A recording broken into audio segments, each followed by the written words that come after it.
Hello friends, स्वागत है आपका यूपीएससी की दुनिया में। यहाँ मिलेगा हर टॉपिक, हर फील्ड का ज्ञान। आज हम मई, जून, जुलाई, अगस्त और सितंबर की कुछ बेहद महत्वपूर्ण घटनाओं और जानकारियों का एक गहन विश्लेषण करने वाले हैं। हमारे पास राष्ट्रीय नियुक्तियों से लेकर अंतर्राष्ट्रीय, भू राजनीतिक, विज्ञान और खेल जगत तक, मतलब हर क्षेत्र से जुड़ी खबरें हैं। और आज हम सिर्फ यह नहीं देखेंगे कि क्या हुआ, बल्कि यह समझने की कोशिश करेंगे कि इसका मतलब क्या है। तो चलिए इस जानकारी के भंडार को खोलते हैं और देखते हैं मई में क्या कुछ खास हुआ। ये महीना कुछ मायनों में बहुत अहम रहा।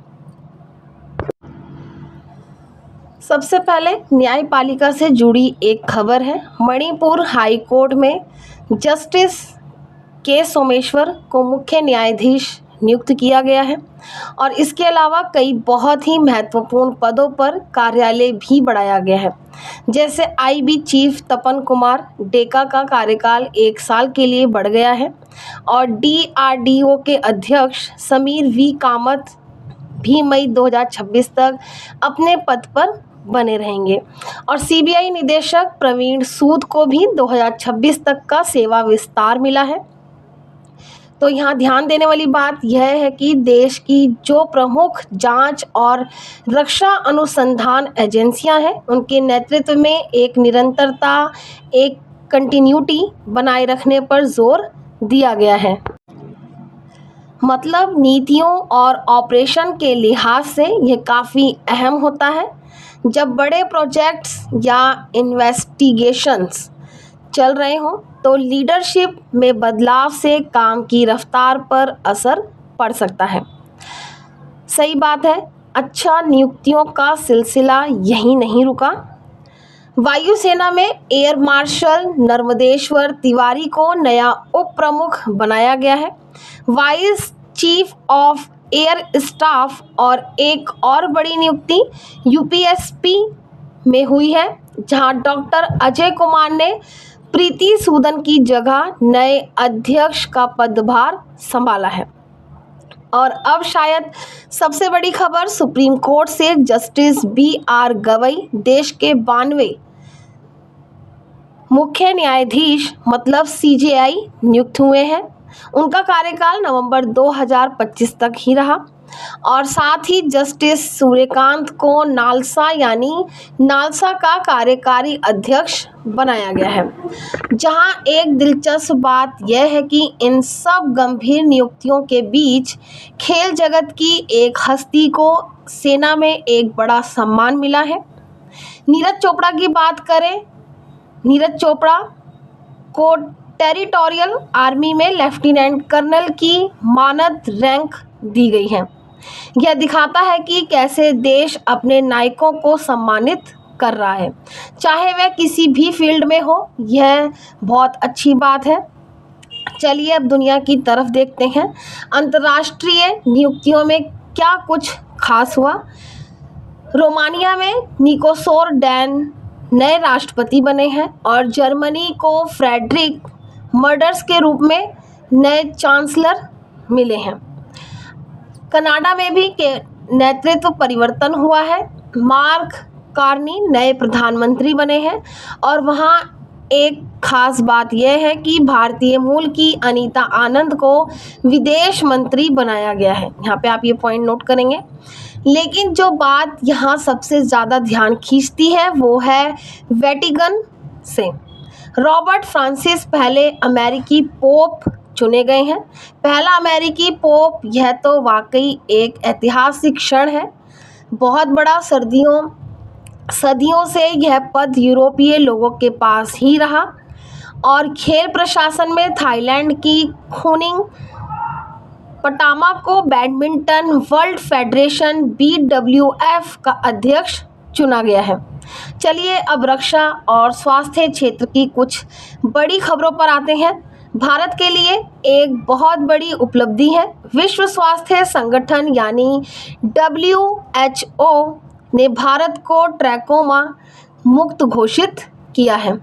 यह बहुत बड़ी खबर है। ट्रैकोमा एक बैक्टीरियल संक्रमण होता था जो अंधेपन का एक मुख्य कारण था, यानी कि बड़ा कारण था। इससे मुक्ति पाना हमारे पब्लिक हेल्थ सिस्टम की बड़ी जीत है। और रक्षा के मोर्चे पर भारतीय सेना ने पाकिस्तान और पीओके में स्थित आतंकी शिविरों पर हमला करने के लिए ऑपरेशन सिंदूर चलाया और इसके जवाब में पाकिस्तान द्वारा की गई कार्रवाई, जिसे ऑपरेशन बुनियाद नाम दिया गया था, वो नाकाम रही। और यहाँ तकनीक का एक बड़ा कदम भी देखने को मिला है। अंडानी एंटरप्राइजेज ने छत्तीसगढ़ में भारत का पहला hydrogen fuel cell truck launch किया है। इस पॉइंट को आप नोट करेंगे, हाइड्रोजन फ्यूल सेल ट्रक, ठीक है। यह ग्रीन एनर्जी की दिशा में एक बहुत महत्वपूर्ण प्रगति है। मतलब यह ट्रक धुएं की जगह सिर्फ पानी छोड़ता है। अब पर्यावरण, अर्थव्यवस्था और तकनीक की बात करते हैं। इस सेक्शन में भी कई दिलचस्प अपडेट्स हैं, जैसे कि पर्यावरण के लिए एक अच्छी खबर यह है कि गुजरात में एशियाई शेरों की संख्या बढ़कर 1891 हो गई है। यह बहुत अच्छा संकेत है। संरक्षण के प्रयासों का नतीजा दिख रहा है और तकनीक के क्षेत्र में पुणे में दुनिया का सबसे high resolution weather forecast system Bharat का फॉरकास्टिंग लॉन्च हुआ है। मतलब मौसम का पूर्वानुमान अब और सटीक होगा। और एक और बड़ी वैज्ञानिक सफलता मिली है। भारत जीनोम एडिटेड चावल बनाने वाला पहला देश बन गया है। इस पॉइंट को भी आप यहाँ पे नोट करेंगे। इसकी किस्में DRR धान 100 और पूसा DST नोट करेंगे यहाँ पर। ये जीनोम एडिटिंग का मतलब क्या है? क्या यह किसानों के लिए फ़ायदेमंद है? आसान भाषा में कहें तो यह चावल की किस्मों को बीमारियों और सूखे के प्रति ज़्यादा मजबूत बनाता है, बिना किसी भारी जीन को डाले। इसका असर भविष्य में खाद्य सुरक्षा पर बहुत सकारात्मक पड़ सकता है। यह तो गेम चेंजर हो गया एक तरीके से।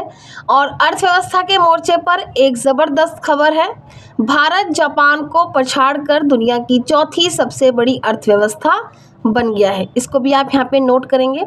यह इस महीने की सबसे बड़ी हेडलाइंस में से एक है। अब बात करते हैं आधारभूत ढांचे की, मतलब इंफ्रास्ट्रक्चर की। भारत में कई चीज़ें पहली बार हो रही हैं, जैसे केरल में भारत का पहला deep water container transshipment hub Vizhinjam port का उद्घाटन हुआ है। इस पॉइंट को भी आप नोट करेंगे। यह व्यापार के लिए बहुत अहम है। इससे बड़े जहाज सीधे भारत आ सकेंगे, जिससे समय और पैसा दोनों बचेगा। और हैदराबाद में गोल्ड सिक्का कंपनी ने एक अनोखा गोल्ड मेल्टिंग ATM लॉन्च किया है। गोल्ड मेल्टिंग ATM मतलब आप सोना पिघला सकते हैं। ये एक नई तरह की सुविधा है। और देखिए, गाज़ियाबाद भारत का पहला प्रमाणित ग्रीन म्यूनिसिपल बॉन्ड जारी करने वाला शहर बना है। मतलब शहर के विकास के लिए पैसा पर्यावरण हितैषी प्रोजेक्ट से जुटाया जा रहा है। और रायपुर में भारत का पहला AI डाटा सेंटर पार्क बनेगा। इस पॉइंट को भी नोट करेंगे। तो यह सभी पहले प्रयास दिखाते हैं कि भारत बुनियादी ढांचे और नई तकनीक को अपनाने में कितनी तेज़ी से आगे बढ़ रहा है। चलिए एक बार फिर दुनिया की खबरों पर नज़र डालते हैं। चीन ने सुपर कंप्यूटर बनाने के लक्ष्य से दुनिया का पहला AI सैटेलाइट लॉन्च किया है। इस पॉइंट को भी आप यहाँ पर नोट करेंगे। तो स्पेस में भी AI की दौड़ तेज हो गई है। और अमेरिका ने गोल्डन डॉम नाम का एक नया मिसाइल डिफेंस सिस्टम विकसित किया है। एक महत्वपूर्ण भू राजनीतिक घटनाक्रम भी हुआ है। UK ने चागोस द्वीप समूह को मॉरिशस को सौंप दिया है। यह दशकों पुराना विवाद था और भूटान पर्यटन के लिए क्रिप्टो पेमेंट्स को एकीकृत करने वाला पहला देश बन गया है। यह एक अनोखा कदम है और एक ग्लैमरस खबर तेलंगाना में आयोजित मिस वर्ल्ड 2025 का खिताब थाईलैंड की ओपल सुचाता ने जीता। अब देश के राज्यों की खबरों की बात करते हैं। पहले उत्तर और पूर्व की बात करते हैं। अमरनाथ यात्रा की सुरक्षा के लिए ऑपरेशन शिवा लॉन्च किया गया है। यह हर साल की तरह एक महत्वपूर्ण सुरक्षा अभ्यास है, याद रखेंगे आप इसको। और मिजोरम ने एक बहुत बड़ी उपलब्धि हासिल की है। कौन सी है उसको जानते हैं। वह पूर्ण कार्यात्मक साक्षरता यानी कि फुल फंक्शनल लिटरेसी हासिल करने वाला पहला राज्य बन गया है। यह सिर्फ साक्षर होने से कहीं ज़्यादा है। इसका मतलब है कि लोग अपने रोज़मर्रा के काम जैसे फॉर्म भरना या निर्देश पढ़ना आसानी से कर सकते हैं। यह बहुत बड़ी सामाजिक उपलब्धि है और तकनीक और संस्कृति का संगम भी दिखा है। असम ने अंकिता नाम की अपनी पहली एआई न्यूज़ एंकर लॉन्च की है। एआई न्यूज़ एंकर हम तकनीक आगे बढ़ रही है, लेकिन इसी के साथ एक चिंताजनक खबर भी है। यूनेस्को ने त्रिपुरा की भाषा कोक बरोक को खतरे में मतलब वल्नरेबल घोषित किया है। मतलब एक भाषा विलुप्त होने की कगार पे है। याद रखेंगे कौन सी भाषा है वो, कोक बरोक, ठीक है। यह हमें विकास के साथ अपनी संस्कृति को बचाने की याद दिलाता है। और हिमाचल प्रदेश में सारबच्चू भारत का सबसे बड़ा संरक्षण रिजर्व यानी कंजर्वेशन रिजर्व बना है। यहाँ पे इस पॉइंट को भी नोट करेंगे। अब मध्य और दक्षिण भारत की बात करते हैं। मध्य प्रदेश ने देश का पहला एआई आधारित फॉरेस्ट अलॉट सिस्टम लॉन्च किया है। जहाँ पे भी पहला बात की जा रही है कि पहला घोषित हुआ है या पहला लॉन्च किया है, तो आपको इन पॉइंटों को अंडरलाइन करना है, इम्पॉर्टेंट है ये।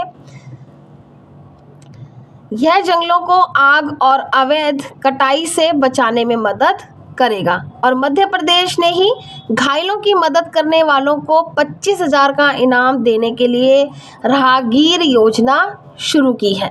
यह बहुत अच्छी पहल है। इससे लोगों को मदद के लिए आगे आने की प्रेरणा मिलेगी और इंदौर भारत का पहला भिक्षुक मुक्त शहर यानी कि बेगो फ्री सिटी बन गया है। यह सिर्फ भिक्षुओं को हटाने के बारे में नहीं है, बल्कि उनके पुनर्वास के बारे में है। एक बहुत अच्छा मॉडल है ये। महाराष्ट्र 2024 में सबसे ज़्यादा जीएसटी कलेक्शन करने वाला राज्य रहा है और दिल्ली विधानसभा पूरी तरह से सौर ऊर्जा पर चलने वाली पहली विधानसभा बनी है। इसको भी आप नोट करेंगे। क्लीन एनर्जी की दिशा में एक बड़ा कदम और तेलंगाना सरकार ने चेंचू जनजाति जो एक पीटीजी ग्रुप है उसको आवास प्रदान किया है। यह दिखाता है कि विकास की दौड़ में सबसे कमज़ोर वर्गों को भी साथ लेकर चलने की कोशिश हो रही है। चलिए अब कुछ महत्वपूर्ण सम्मेलनों पर नज़र डालते हैं। नई दिल्ली में राइजिंग नॉर्थ ईस्ट निवेशक सम्मेलन हुआ। पूर्वोत्तर में निवेश को बढ़ावा देने के लिए और नीदरलैंड को रॉटरडैम में विश्व हाइड्रोजन समिट का आयोजन किया गया है। यानी कि नीदरलैंड में जो है रॉटरडैम विश्व हाइड्रोजन समिट का आयोजन किया गया। हाइड्रोजन एनर्जी भविष्य का ईंधन मानी जा रही है। आसियान समिट कुआलालंपुर मलेशिया में आयोजित हुई है और मुंबई में world audio visual and entertainment summit waves summit का उद्घाटन पीएम मोदी ने किया है। और global space exploration conference GLEX 2025 की मेजबानी भी नई दिल्ली ने ही की है। तो अब भारत अब वैश्विक मंच पर बड़े बड़े सम्मेलनों का केंद्र बन रहा है। अब कुछ योजनाओं और फंड्स की बात करते हैं। मसालों के निर्यात और सस्टेनेबिलिटी को बढ़ावा देने के लिए स्पाइस योजना शुरू की गई है। स्पाइस्ड, ये नाम तो बड़ा ही अच्छा है, इसको नोट करेंगे आप। और MSME को सपोर्ट करने के लिए 500 करोड़ का सेल्फ रिलायंट इंडिया फंड यानी SRI फंड बनाया गया है। छोटे उद्योगों के लिए यह एक बड़ा सहारा है। तेलंगाना में आदिवासी किसानों को मुफ्त सोलर पंप देने के लिए इंदिरा सौरगिरी योजना है, इस योजना को भी याद रखेंगे आप। और उत्तर प्रदेश सरकार और वर्ल्ड बैंक ने मिलकर एग्री और AI प्रज्ञा पहल शुरू की है। मतलब खेती में भी अब AI का इस्तेमाल बढ़ रहा है। और अब उस सेक्शन पर आते हैं जिसका सबको इंतज़ार रहता है, खेल और शुरुआत। ठीक है, खेल पर। और शुरुआत करते हैं क्रिकेट से। IPL 2025 का खिताब RCB ने जीता है। उनका पहला खिताब आखिरकार साला को अपना नाम दे सच हो ही गया। उनके फैंस के लिए यह बहुत बड़ा पल था।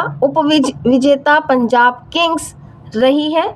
ऑरेंज कैप साई सुदर्शन को मिली है और पर्पल कैप प्रसिद्ध कृष्णा को। लेकिन सबसे बड़ी खबर ये है कि शायद सबसे भावुक खबर है, रोहित शर्मा और विराट कोहली का टेस्ट क्रिकेट से संन्यास लेना एक साथ। यह वाकई एक युग का अंत है।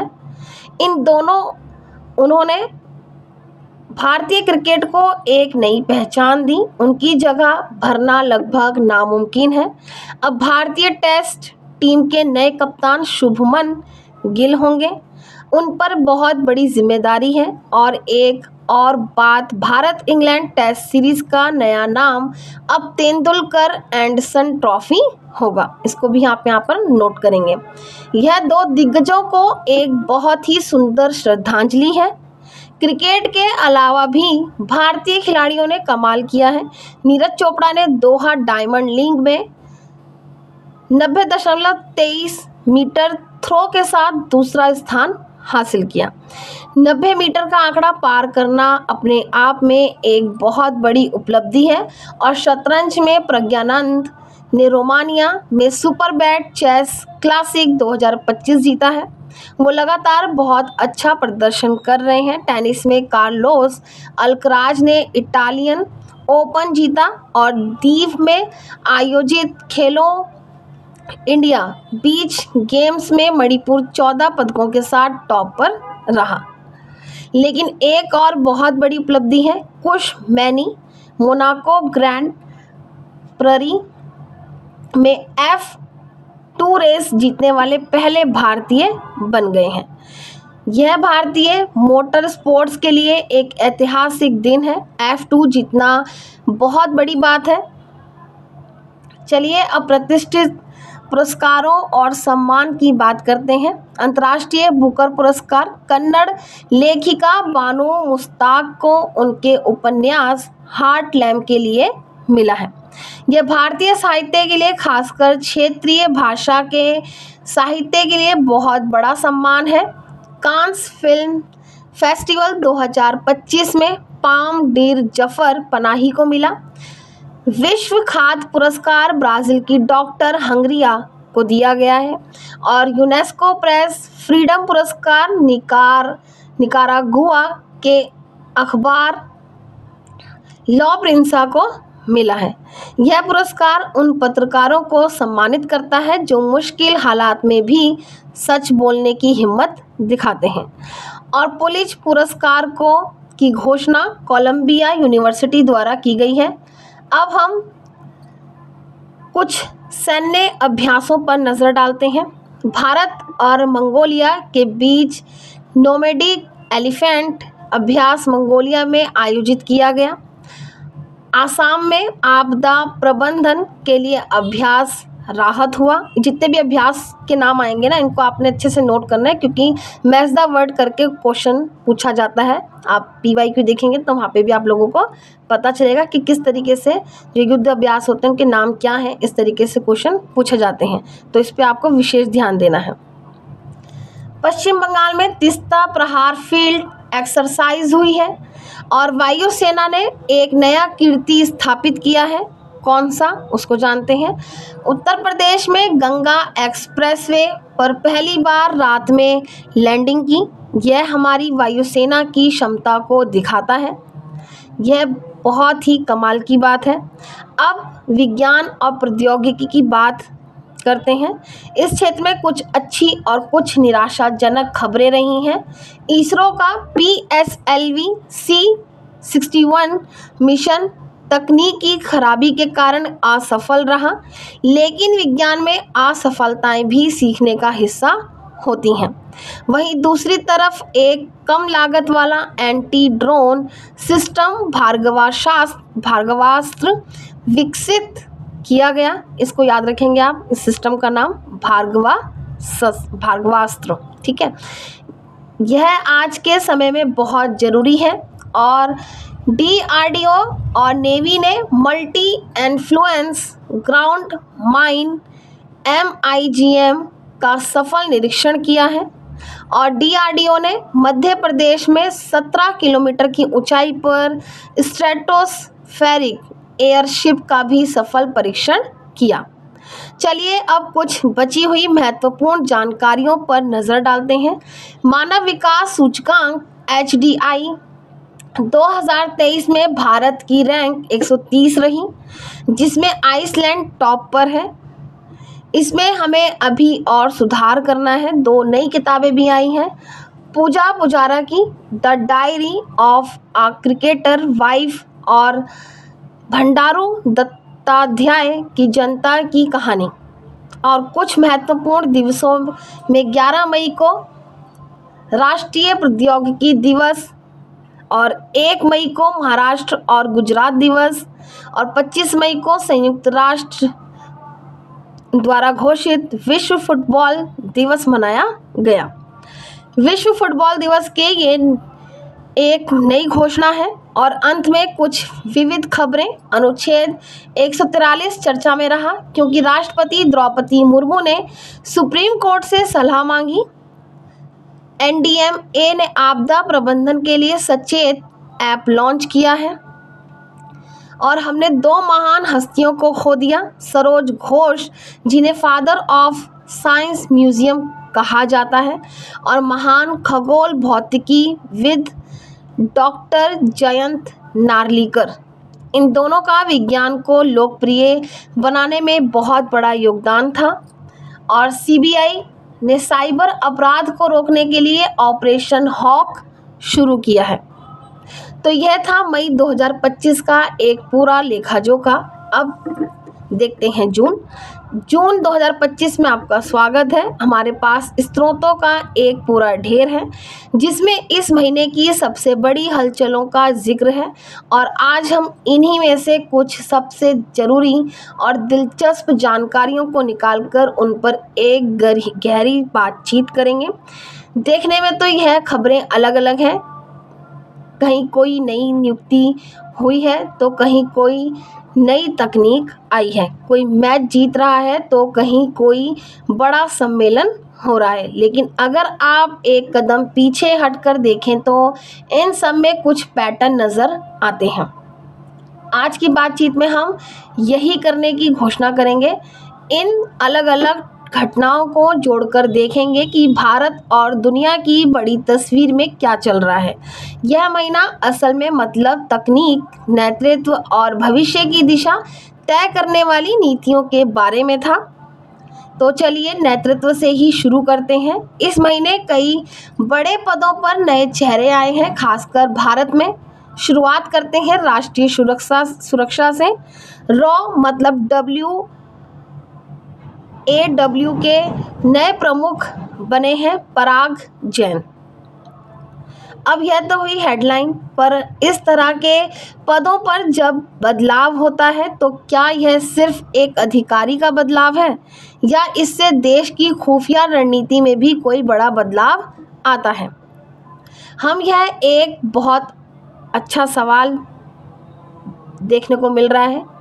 देखिए, हर प्रमुख का अपना एक स्टाइल होता है, अपनी प्राथमिकताएं होती हैं। पराग जैन की नियुक्ति के साथ उम्मीद की जा रही है कि वो शायद टेक्नोलॉजिकल इंटेलिजेंस पर ज़्यादा जोर देंगे, मतलब साइबर और सिग्नल इंटेलिजेंस जो आज के दौर की ज़रूरत है। यह सिर्फ एक चेहरा बदलना नहीं है, बल्कि एजेंसी की दिशा में एक सूक्ष्म लेकिन महत्वपूर्ण बदलाव का संकेत हो सकता है। और उद्योगों की दुनिया में CII के अध्यक्ष बने हैं राजीव मेमानी, और उधर प्रधानमंत्री संग्रहालय और पुस्तकालय के निदेशक का पद संभाला है अश्वनी लोहानी ने। आपको ये नाम याद रखने हैं। यह दोनों नियुक्तियां भी दिलचस्प हैं। CII वह सरकार और इंडस्ट्री के बीच एक पुल का काम करता है। मेमानी का आना ऐसे समय में हुआ जब भारत सेमीकंडक्टर और AI जैसी नई तकनीकों पर दांव लगा रहा है, तो उनकी भूमिका इन नीतियों को इंडस्ट्री के लिए मतलब आसान बनाने की होगी। वहीं अश्वनी लोहानी जो रेलवे और एयर इंडिया में अपने काम के लिए जाने जाते हैं, उनका PM संग्रहालय में आना शायद इस जगह को और ज़्यादा लोगों तक पहुंचाने की एक कोशिश है। लेकिन एक नियुक्ति जिसने सबसे ज़्यादा ध्यान खींचा है वो है यशस्वी सोलंकी की। वो भारत की पहली महिला एड डे कैंप यानी ADC बनी है। यह सुनने में बहुत बड़ा लगता है, असल में यह कितना बड़ा मील का पत्थर है ये अब हम जानेंगे। सच में ADC का पद सिर्फ एक सेरेमोनियल पोस्ट नहीं है, यह राष्ट्रपति या राज्यपाल के सबसे भरोसेमंद सहयोगियों में से एक होता है। इस पद पर एक महिला का आना सशस्त्र बलों के उच्चतम स्तर पर हो रहे बदलाव का सबसे बड़ा सबूत है। यह दिखाता है कि अब योग्यता ही एकमात्र पैमाना है, जेंडर नहीं। हम यह तो हजारों युवा लड़कियों के लिए एक सीधी प्रेरणा है जो सेना में अपना भविष्य देखती हैं। और इस तरह S महेंद्र देव को प्रधानमंत्री की आर्थिक सलाहकार परिषद EACPM का अध्यक्ष नियुक्त किया गया है। चलिए अब कुछ और रेगुलेटरी बॉडीज़ की बात करते हैं। S रमन को PFRDA का अध्यक्ष बनाया गया है। कई लोगों को शायद पता ना हो कि PFRDA हमारे लिए क्यों ज़रूरी है। देखिए, PFRDA यानी पेंशन फंड नियामक और विकास प्राधिकरण, यह वो संस्था है जो भारत के पूरे पेंशन सिस्टम को मैनेज करती है, जिसमें नेशनल पेंशन सिस्टम यानी कि NPS भी शामिल है। तो इसके प्रमुख का सीधा असर करोड़ों भारतीयों की रिटायरमेंट की बचत पर पड़ता है। उनकी नीतियां तय करती हैं कि आपका पैसा कितना सुरक्षित है और उस पर कितना रिटर्न मिलेगा। और पर्यावरण के क्षेत्र में एक बहुत बड़ी पहल हुई है। केंद्रीय मंत्री भूपेंद्र यादव को अंतर्राष्ट्रीय बिग कैट एलाइन IBCA का अध्यक्ष नियुक्त किया गया है और इसकी पहली असेंबली भी नई दिल्ली में हुई। और यह बहुत महत्वपूर्ण है। भारत वो बाघों के संरक्षण में दुनिया का लीडर रहा है।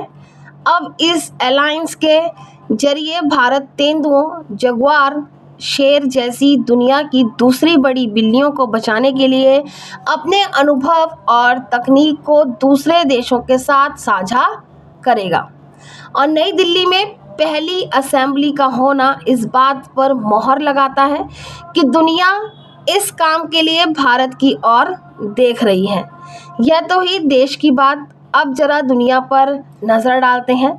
थाईलैंड की उपल सुचाता मिस वर्ल्ड 2025 बनी है, लेकिन कूटनीति की दुनिया में जर्मनी की एनेलिना बर्बराक को UNGA के 88वें सत्र के अध्यक्ष चुना गया है। यह पद कितना शक्तिशाली है? यह बहुत शक्तिशाली पद है। UNGA की अध्यक्ष होने का मतलब है कि आपके पास दुनिया के सबसे बड़े मंच का एजेंडा सेट करने की ताकत है। जलवायु परिवर्तन से लेकर मानवाधिकार तक किन मुद्दों पर बहस होगी, यह तय करने में उनकी बड़ी भूमिका होगी। बारबोक का चुना जाना यह भी दिखाता है कि यूरोप वैश्विक मामलों में अपनी भूमिका को लेकर कितना गंभीर है। पर देखा जाता है कि चीन के व्यक्ति का इसका अध्यक्ष बनना एशिया में इंफ्रास्ट्रक्चर फाइनेंस पर चीन के प्रभाव को और मजबूत करेगा और पर्यटन के लिए UAE से किसी का चुना जाना दिखाता है कि कैसे गल्फ देश अब सिर्फ तेल पर नहीं बल्कि पर्यटन और सॉफ्ट पावर पर भी फोकस कर रहे हैं। हम इसी बीच दुनिया के कई देशों में राजनीतिक नेतृत्व भी बदला है। पुर्तगाल, दक्षिण कोरिया, पोलैंड और मंगोलिया, इन सभी को नए प्रधानमंत्री या राष्ट्रपति मिले हैं। यह बदलाव अलग अलग देशों में चल रही राजनीतिक हवा का रुख दिखाते हैं। कहीं दक्षिणपंथ की ओर झुकाव है तो कहीं वामपंथ की ओर। अंतर्राष्ट्रीय ओलंपिक समिति ICO के अध्यक्ष बनी है एक अफ्रीकी महिला का इस पद पे पहुंचना। इसके क्या मायने हैं उसको जानते हैं। यह बहुत गहरे मायने हैं। IOC हमेशा से एक कह सकते हैं कि यूरोप केंद्रित संस्था रही है। वो कॉवेंट्री जो खुद एक ओलंपिक स्वर्ण पदक विजेता है, उनका अध्यक्ष बनना एक शक्तिशाली संदेश देता है। यह शायद अफ्रीका में ओलंपिक खेलों के आयोजन की संभावनाओं को भी बढ़ा सकता है और खेल की दुनिया को और ज़्यादा समावेशी बना सकता है। चलिए अब उस हिस्से पर आते हैं जहां भारत में भविष्य की नींव रखी जा रही है, यानी तकनीक और इंफ्रास्ट्रक्चर। ओला के घोष अग्रवाल ने कृति नाम का भारत का पहला एजेंटिक AI लॉन्च किया है। यह एजेंटिक AI क्या चीज़ है? क्या यह हमारे गूगल असिस्टेंट या अलेक्सा जैसी ही है? इसको जानते हैं? नहीं, यह उससे कहीं ज़्यादा है। अलेक्सा या गूगल असिस्टेंट आपके कमांड पर काम करते हैं। आप कह सकते हैं गाना चलाओ तो वह गाना चलाते हैं। एजेंटिक AI एक कदम आगे है। आप उसे एक लक्ष्य देते हैं, जैसे मेरे लिए गोवा की सबसे सस्ती छुट्टियों की योजना बनाओ। फिर वो AI खुद से फ्लाइट्स ढूंढेगा, होटल्स की तुलना करेगा और आपके लिए एक पूरा प्लान बना देगा बिना आपके बार बार कमांड दिए। कृति इसी तरह का एक पर्सनल असिस्टेंट बनने की क्षमता रखता है, जो आपके लिए काम सोच भी सकता है और कर भी सकता है। मतलब यह गेम चेंजर हो सकता है। और तकनीक में एक और बहुत बड़ी खबर है। गुजरात के धोलेरा में देश की पहली सेमीकंडक्टर फैक्ट्री शुरू हो गई है। सालों से चिप फैक्ट्री के बारे में सुन रहे थे, अब यह हकीकत बन गई है। एक आम इंसान के लिए इसका क्या मतलब है, इसको समझते हैं। अभी तक हम अपने फ़ोन, लैपटॉप, कार, हर चीज़ में लगने वाली चिप के लिए ताइवान, चीन या अमेरिका पर निर्भर थे। जब कोविड के समय सप्लाई चेन टूटी तो पूरी दुनिया में इलेक्ट्रॉनिक्स का संकट आ गया था। धुलेरा की यह फैक्ट्री उस निर्भरता को कम करने की दिशा में पहला और सबसे बड़ा कदम है। लंबे समय में इससे भारत में बने इलेक्ट्रॉनिक्स सस्ते हो सकते हैं और भारत दुनिया की टेक्नोलॉजी सप्लाई चेन का एक अहम हिस्सा बन सकता है। आत्मनिर्भर भारत के लिए यह शायद सबसे ज़रूरी कदमों में से एक है और इसी कड़ी में भारत जैन LLM नाम का एक मल्टी मॉडल AI भी आया है। इंफ्रास्ट्रक्चर की बात करें तो चिनाब पर बना दुनिया का सबसे बड़ा, सबसे ऊंचा रेलवे आग ब्रिज भी शुरू हो गया है और ज्ञान पोस्ट नाम की एक नई डाक सेवा भी शुरू हुई है। चिनाब ब्रिज सिर्फ एक इंजीनियरिंग का कमाल नहीं है, यह रणनीतिक रूप से बहुत महत्वपूर्ण है। यह कश्मीर घाटी को हर मौसम में देश के बाकी हिस्सों से जोड़ने की कोशिश करेगा, यानी कि जोड़े रखेगा, जिसका सीधा असर वहाँ की अर्थव्यवस्था और सुरक्षा पर पड़ेगा। तकनीक के साथ साथ पर्यावरण और नीतिगत फैसलों पर भी ध्यान दिया जा रहा है। भारत में अब 91 यानी कि 91 रामसर साइट्स हो गई हैं और एक बहुत बड़ी खबर है कि 2027 की जनगणना पूरी तरह से डिजिटल और जाति आधारित होगी। यह बहुत बड़ा बदलाव है, यह एक ऐतिहासिक फैसला है जिसके दूरगामी परिणाम होंगे। डिजिटल होने से जनगणना का काम बहुत तेज और सटीक हो जाएगा। सरकार के पास योजनाओं को सही लोगों तक पहुंचाने के लिए बेहतर डाटा होगा, लेकिन जाति आधारित डाटा इकट्ठा करने से एक बहुत बड़ी सामाजिक और राजनीतिक बहस बिछड़ेगी। ठीक है, डाटा की गोपनीयता, उसका इस्तेमाल कैसे होगा और समाज पर इसका क्या असर पड़ेगा, ये ऐसे सवाल हैं जिन पर आने वाले सालों में बहुत चर्चा होगी। विरासत और पर्यावरण की बात करें तो महाराष्ट्र के सिंधुदुर्ग में भारत का पहला अंडर वाटर म्यूजियम और नई दिल्ली में पहला ई-वेस्ट इको पार्क बनने जा रहा है और भारत को संयुक्त राष्ट्र इकोसॉक के लिए भी चुना गया है। यह सब सकारात्मक कदम लगते हैं। इन्वेस्ट पार्क आज के शहरी भारत के एक बहुत बड़ी ज़रूरत है। हमारे पुराने फ़ोन, लैपटॉप, टीवी मिलकर इलेक्ट्रॉनिक कचरे का पहाड़ बना रहे हैं। यह पार्क उसे वैज्ञानिक तरीके से रिसाइकिल करने में मदद करेगा और इकोसॉक में भारत का चुना जाना दिखाता है कि दुनिया सामाजिक और आर्थिक विकास के मुद्दों पर भारत की आवाज़ को अहमियत देती है और यह बदलाव सिर्फ राष्ट्रीय स्तर पर नहीं बल्कि राज्यों में भी दिख रहे हैं और बिहार ई-वोटिंग शुरू करने वाला पहले राज्य बन गया है। यह लोकतंत्र के लिए एक दिलचस्प प्रयोग है। अगर यह सफल होता है तो इससे वोटिंग ज़्यादा आसान और सुलभ हो सकती है, खासकर युवाओं और उन लोगों के लिए जो अपने घर से दूर रहते हैं। लेकिन इसकी सबसे बड़ी चुनौती होगी इस सिस्टम को हैकिंग से बचाना और लोगों का इस पर भरोसा कायम करना। वहीं उत्तर प्रदेश में पहला ग्रीन डाटा सेंटर, केरल में पहली तितली अभयारण्य और आंध्र प्रदेश में देश की पहली क्वांटम कंप्यूटिंग वैली विकसित हो रही है और लद्दाख में हाइड्रोजन फ्यूल सेल बसें शुरू हुई हैं। ये सब बहुत भविष्यवादी पहल लगती हैं। यह सभी पहल दिखाती हैं कि भारत के राज्य अब इनोवेशन के लिए एक दूसरे से मुकाबला कर रहे हैं।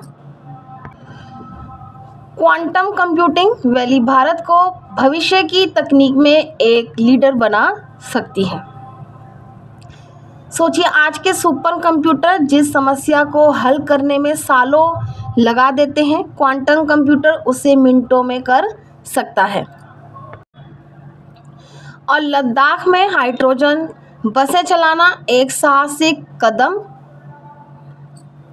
और जो दिखाता है कि हम सबसे मुश्किल जगहों पर भी स्वच्छ ऊर्जा का इस्तेमाल कर सकते हैं। कुछ और राज्यों की खबरें भी हैं। उत्तराखंड ने अपनी योग नीति लागू की है, नोट करेंगे इसको यहाँ पर आप। त्रिपुरा तीसरा पूर्ण साक्षर राज्य बन गया है। मध्य प्रदेश में एक नया वन्य जीव अभयारण्य बना है। छत्तीसगढ़ में पहला AI आधारित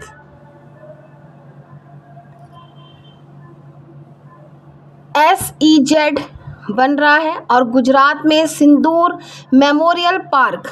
यह सभी खबरें एक ही कहानी कहती हैं, विकास अब सिर्फ दिल्ली से नहीं बल्कि राज्यों से भी चल रहा है, चाहे वे शिक्षा हो, पर्यावरण हो या फिर भविष्य की इंडस्ट्री। AI आधारित स्पेशल इकोनॉमिक जोन बनाना है, वैश्विक परिदृश्य में हो रहा है। तो अब देखते हैं कि अंतर्राष्ट्रीय मंच पर क्या चल रहा है। इस महीने कई बड़ी शिखर सम्मेलनों की घोषणा हुई है। G7 कनाडा में और नाटो शिखर सम्मेलन नीदरलैंड के हैग में होगा। इन दोनों सम्मेलनों पर पूरी दुनिया की नज़र होगी। G7 में दुनिया की सबसे बड़ी अर्थव्यवस्थाएं आर्थिक मंदी और चीन के साथ व्यापारिक तनाव जैसे मुद्दों पर बात करेंगी। वहीं नाटो का सम्मेलन यूक्रेन रूस युद्ध और यूरोप की सुरक्षा के भविष्य को लेकर बहुत महत्वपूर्ण होगा। SCO के रक्षा मंत्रियों की बैठक चीन में हुई और रिएशन इंडस्ट्री के लिए बड़ी खबर है। IATA की सालाना बैठक 2025 में नई दिल्ली में होगी और मेज़बान होगा इंडिगो। नई दिल्ली में IATA की बैठक का होना यह दिखाता है कि भारत अब दुनिया का तीसरा सबसे बड़ा एविएशन मार्केट ही नहीं बल्कि वैश्विक विमानन उद्योग का एक प्रमुख केंद्र भी बन रहा है।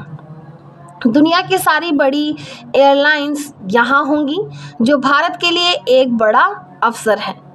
जून में कुछ सैन्य अभियानों की भी खबरें आई हैं। हमारे स्रोतों के अनुसार अमेरिका ने ईरान पर ऑपरेशन मिडनाइट हैमर और इजराइल ने ऑपरेशन राइजिंग लायन किया है। हम जिसके जवाब में ईरान ने ऑपरेशन 2 प्रॉमिस 3 से पलटवार किया। हम यहाँ सिर्फ दी गई जानकारी को प्रस्तुत कर रहे हैं। ये घटनाएं मिडिल ईस्ट में चल रहे तनाव की एक और कड़ी है। यह एक ऐसा शतरंज का खेल है जहां हर चाल का एक जवाब दिया गया है और इससे पूरे क्षेत्र में अस्थिरता का खतरा बना रहता है। इसी बीच भारत ने ऑपरेशन सिंधु नाम से एक निकासी मिशन चलाया और यूक्रेन ने रूस पर ऑपरेशन वेब स्पाइडर नाम से हमला किया। ऑपरेशन सिंधु एक बार फिर यह साबित करता है कि भारत दुनिया के किसी भी कोने में फंसे अपने नागरिकों को सुरक्षित वापस लाने की क्षमता और इच्छा शक्ति रखता है। यह सरकार की एक बड़ी प्राथमिकता रही है। चलिए अब कुछ ऐसी योजनाओं की बात करते हैं जिनका सीधा असर आम लोगों पर पड़ेगा। नाविया योजना शुरू हुई है जो किशोरियों को स्किल ट्रेनिंग देगी। यह एक बहुत बड़ी योजना है और ज़रूरी भी है। यह लड़कियों को सिर्फ शिक्षित नहीं बल्कि आर्थिक रूप से आत्मनिर्भर बनाने पर केंद्रित है। जब एक लड़की के पास कोई हुनर होता है तो वह अपने जीवन के फैसले खुद ले सकती हैं। और एक ध्रुव नाम का डिजिटल एंड्रेसिंग सिस्टम आया है। साथ ही जनजातीय सशक्तिकरण के लिए धरती आबा जन भागीदारी अभियान और नमस्ते योजना के तहत एक वेस्ट पीक कर ऐप भी लॉन्च हुआ है। यह सभी योजनाएं तकनीक का इस्तेमाल कर लोगों की ज़िंदगी आसान बनाने की कोशिश है। ध्रुव से ई-कॉमर्स डिलीवरी और इमरजेंसी सेवाएं गांव तक आसानी से पहुंच सकती हैं। कर्मियों को सम्मान और बेहतर काम के अवसर देने की एक अच्छी पहल है, यानी कि वेस्ट पीकर ऐप स्वच्छता कर्मियों को जो है सम्मान और बेहतर काम करने की अवसर जो है देने की पहल है। ठीक है, यूपीएससी ठीक है, याद रखेंगे। उम्मीदवारों के लिए भी प्रतिभा सेतु पोर्टल शुरू किया गया है। अब आते हैं उस सेगमेंट पर जिसका सबको इंतज़ार रहता है। खेल जगत क्रिकेट से शुरू करते हैं। 2025 का खिताब आरसीबी ने जीत लिया है। कप्तान थे रजत पाटीदार। यह साला कप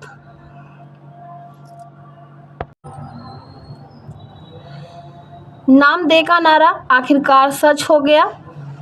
आरसीबी के फैंस के लिए यह एक बहुत लंबा और भावुक इंतज़ार था जो ख़त्म हुआ।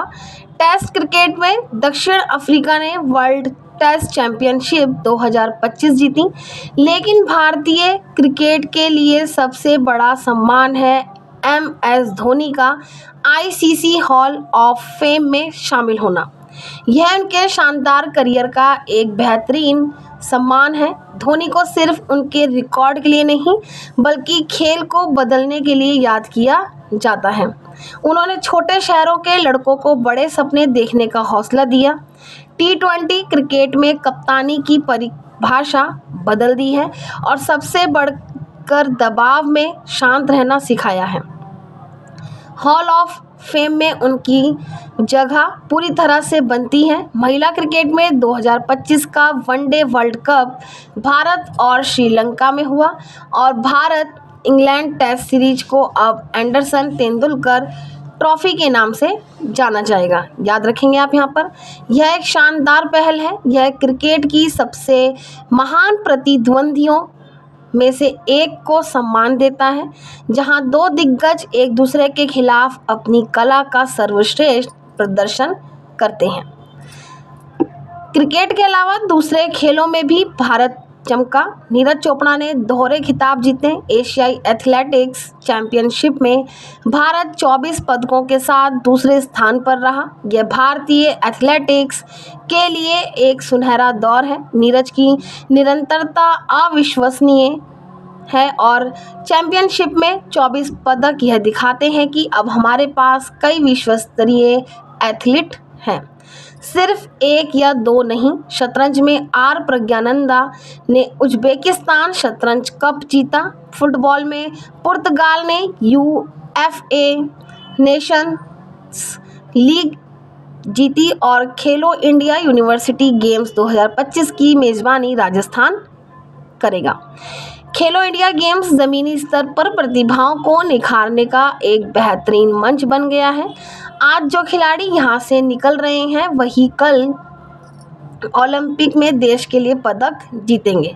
अब बात करते हैं कुछ पुरस्कारों की। प्रधानमंत्री मोदी को साइप्रस और घाना ने अपने सर्वोच्च नागरिक सम्मान दिए हैं। यह व्यक्तिगत सम्मान से ज़्यादा भारत की विदेश नीति और बढ़ते वैश्विक प्रभाव को मिली एक मान्यता है। कला के क्षेत्र में भारतीय एनिमेशन फिल्म देसिया ने एनएससी फिल्म फेस्टिवल में पुरस्कार जीता। इंडिया पोस्ट पेमेंट्स बैंक को डिजिटल पेमेंट अवार्ड मिला है और 15 नर्सों को फ्लोरेंस नाइटिंगेल पुरस्कार से सम्मानित किया गया है। यह पुरस्कार दिखाते हैं कि भारत में हर क्षेत्र में बेहतरीन काम हो रहा है, चाहे वो एनिमेशन जैसी रचनात्मक इंडस्ट्री हो, डिजिटल पेमेंट जैसा तकनीकी क्षेत्र हो या फिर नर्सिंग जैसी निस्वार्थ सेवा। और आखिरकार में कुछ वैश्विक सूचकांकों पर नज़र डालते हैं जो बताते हैं कि दुनिया में भारत कहाँ खड़ा है।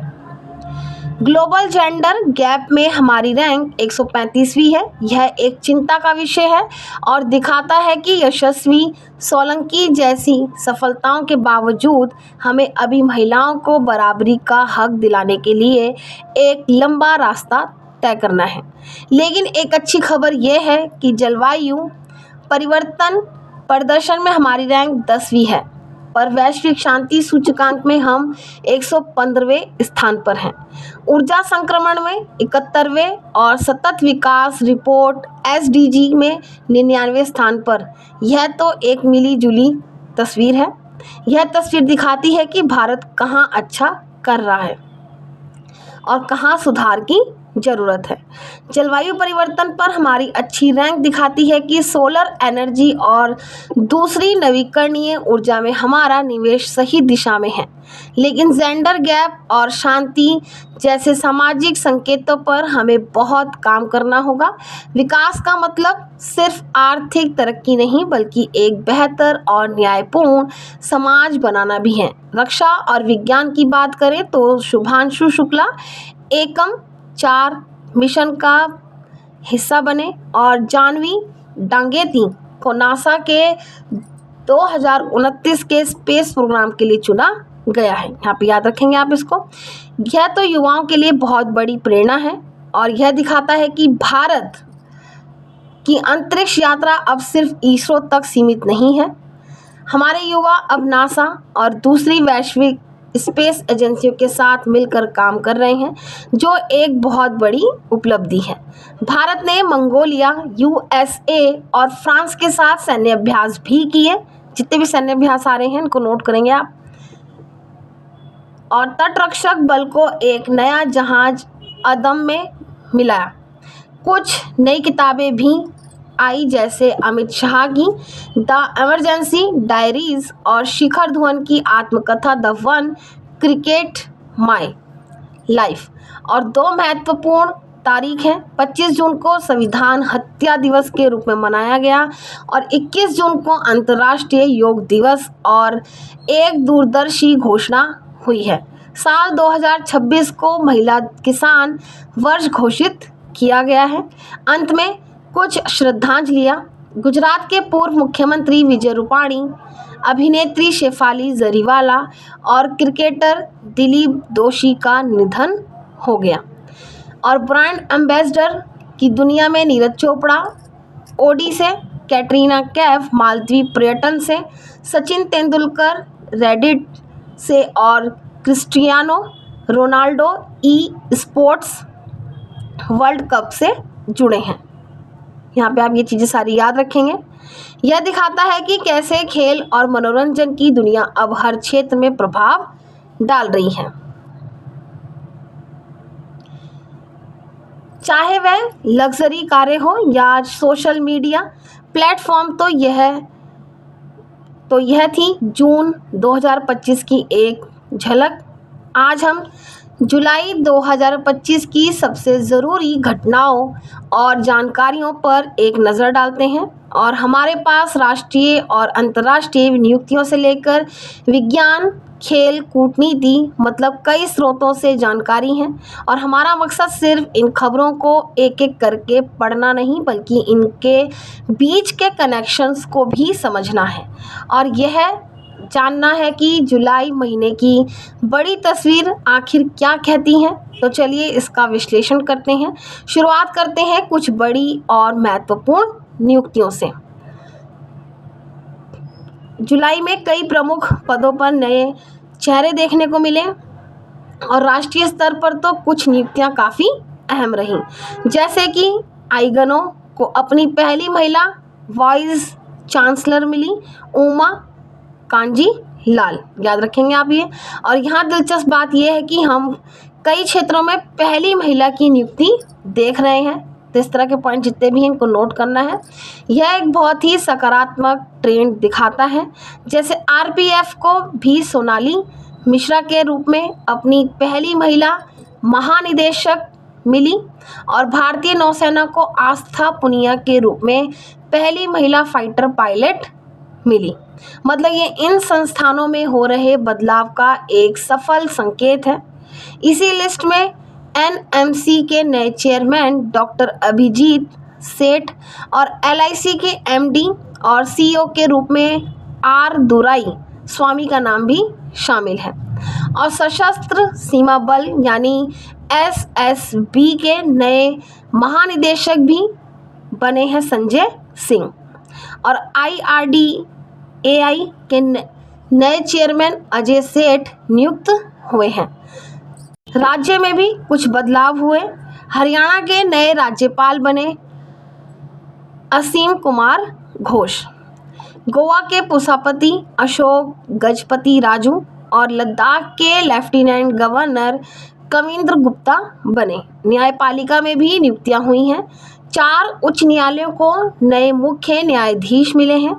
मध्य प्रदेश में जस्टिस संजीव सचदेवा, पटना में विलुप्त मनुभाई पंचौली, कर्नाटक में विभू बाखरू और झारखंड में तरलोक सिंह चौहान। यह सभी काफ़ी महत्वपूर्ण नियुक्तियां थीं। अब अंतर्राष्ट्रीय स्तर पर देखें तो क्रिकेट की दुनिया में आईसीसी के नए सीईओ बने संजोग गुप्ता, जो कि भारत से हैं, और राजनीति में सुरनाम को जेनिफर साइमन के रूप में अपनी पहली महिला राष्ट्रपति मिली हैं। वहीं यूक्रेन में यूलिया वरीदेन को और म्यांमार में उनाव शोक नए प्रधानमंत्री बने। यह नियुक्तियां इन देशों की मौजूदा भू राजनीतिक स्थिति के लिए बहुत महत्वपूर्ण है। चलिए अब राष्ट्रीय स्तर पर एक बहुत बड़ी खबर की है उसको देखते हैं और आगे बढ़ते हैं। वो थी उपराष्ट्रपति जगदीप धनखड़ का इस्तीफा। उन्होंने स्वास्थ्य कारणों का हवाला दिया है। संवैधानिक रूप से यह अनुच्छेद 66 के तहत हुआ है। उनके इस्तीफे के बाद हरिवंश नारायण सिंह राज्यसभा के कार्यकारी चेयरमैन बने हैं। एक और गौरव का क्षण था जब भारत की 44वीं यूनेस्को विश्व धरोहर स्थल की घोषणा हुई। मराठा मिलिट्री लैंडस्केप, यह बहुत बड़ी खबर थी। इसमें महाराष्ट्र और तमिलनाडु के किले शामिल हैं। सुरक्षा के मोर्चे पर भी 2 बड़े अभियान चर्चा में रहे। एक था ऑपरेशन शिवा, अमरनाथ यात्रा की सुरक्षा के लिए, और दूसरा ऑपरेशन महादेव, जो जम्मू कश्मीर में आतंकवाद विरोधी अभियान के लिए था। याद रखेंगे। विकास और बुनियादी ढांचे की बात करें तो एक सर्वे प्रधानमंत्री नरेंद्र मोदी को 75% की अप्रूवल रेटिंग के साथ सबसे लोकप्रिय नेता बताया गया है। और यहाँ भारत के नाम कुछ और पहले काम दर्ज हुए हैं, जैसे जैसे Bharat traditional knowledge digital library मतलब डिकेडियल लॉन्च करने वाला दुनिया का पहला देश बन गया है। यह दुनिया की इनोवेटिव कदम है और देश की पहली सहकारी यूनिवर्सिटी कोऑपरेटिव यूनिवर्सिटी को गुजरात के आनंद में स्थापित हुई।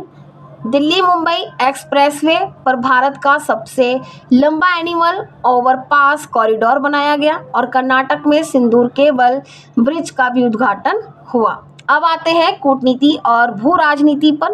प्रधानमंत्री मोदी की यात्राएं जुलाई में काफ़ी सुर्खियों में रहीं।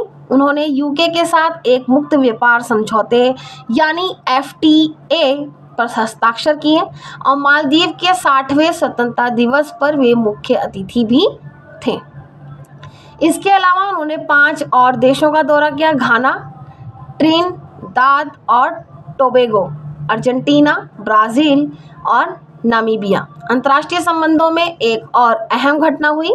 अमेरिका ने इजराइल विरोधी पूर्वाग्रह का आरोप लगाते हुए तीसरी बार यूनेस्को से हटने का फैसला किया। यह वैश्विक संगठनों के भीतर चल रहे तनाव को दिखाता है। भू राजनीतिक और रक्षा से जुड़ी कुछ और खबरें भी हैं, जैसे भारतीय सेना को अमेरिका से अपाचे हेलीकॉप्टर मिले और थाईलैंड और कंबोडिया के बीच एक युद्ध विराम समझौता भी हुआ। न्यू डेवलपमेंट बैंक यानी NDB में 2 नए सदस्य जुड़े, कोलंबिया और उज्बेकिस्तान। और एक प्राकृतिक आपदा भी खबर में थी। रूस के कामचटका में 8.7 तीव्रता का भूकंप आया। यहाँ 2 बातें और ध्यान देने लायक हैं। एक तो फ्रांस ने फिलिस्तीन राज्य को मान्यता दी, जो एक बड़ा कूटनीतिक कदम है, और दूसरा क्वाड देशों ने ग्वाम द्वीप समूह में अपना पहला @सी ऑब्जर्वर मिशन आयोजित किया। यह इंडो पैसिफिक क्षेत्र में बढ़ती रणनीति गतिविधियों का संकेत है। अब देश के अलग अलग राज्यों की कुछ खास खबरों पर नजर डालते हैं। उड़ीसा ने छात्रों की सुरक्षा के लिए शक्ति श्री पहल शुरू की है। और उत्तर प्रदेश ने एक बहुत बड़ी घोषणा की लखनऊ को भारत का पहला AI सिटी बनाने की। यह काफ़ी महत्वाकांक्षी प्रोजेक्ट है और Jharkhand mining tourism project launch करने वाला पहले राज्य बना। यह तो काफ़ी अनोखा है। सिक्किम का याकन विलेज भारत का पहला डिजिटल नोमैड विलेज बन गया है, याद रखेंगे, मतलब रिमोट वर्कर्स के लिए। और अरुणाचल प्रदेश के तवांग में भारत का पहला 50 kW जियोथर्मल पावर प्लांट लगा है। और असम के गुवाहाटी में देश का पहला एक्वा टेक पार्क बना है। दक्षिण और पश्चिम भारत से भी दिलचस्प खबरें हैं, जैसे महाराष्ट्र में लाइफ स्टॉक और पोल्ट्री को कृषि का दर्जा दे दिया गया है। हम गुजरात ने भारत का पहला ट्राइबल जीनोम सीक्वेंसिंग प्रोजेक्ट शुरू किया है। और उत्तराखंड में फर्जी बाबाओं के खिलाफ ऑपरेशन काल नेमी चलाया गया है, याद रखेंगे आप, उत्तराखंड में ऑपरेशन काल नेमी।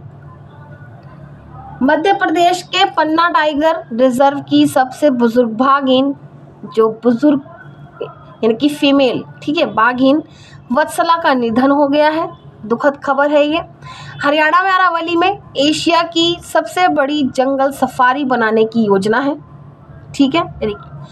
और तेलंगाना के निजामाबाद में टर्मरिक बोर्ड का मुख्यालय स्थापित किया गया। अब बात करते हैं कुछ बड़े वैश्विक सम्मेलनों और सरकारी योजनाओं की।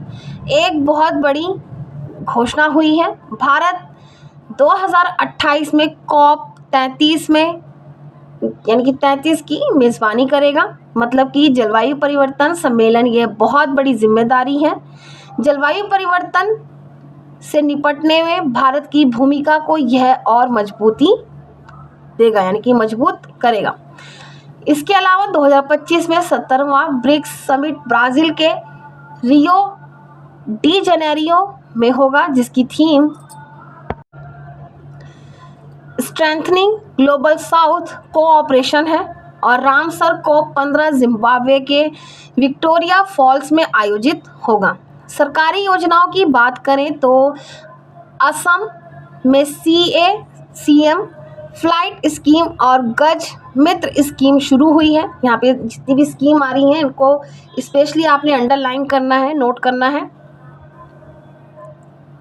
पंजाब में मुख्यमंत्री सेहत योजना, मध्य प्रदेश में वृंदावन ग्राम योजना और आंध्र में DG लक्ष्मी योजना।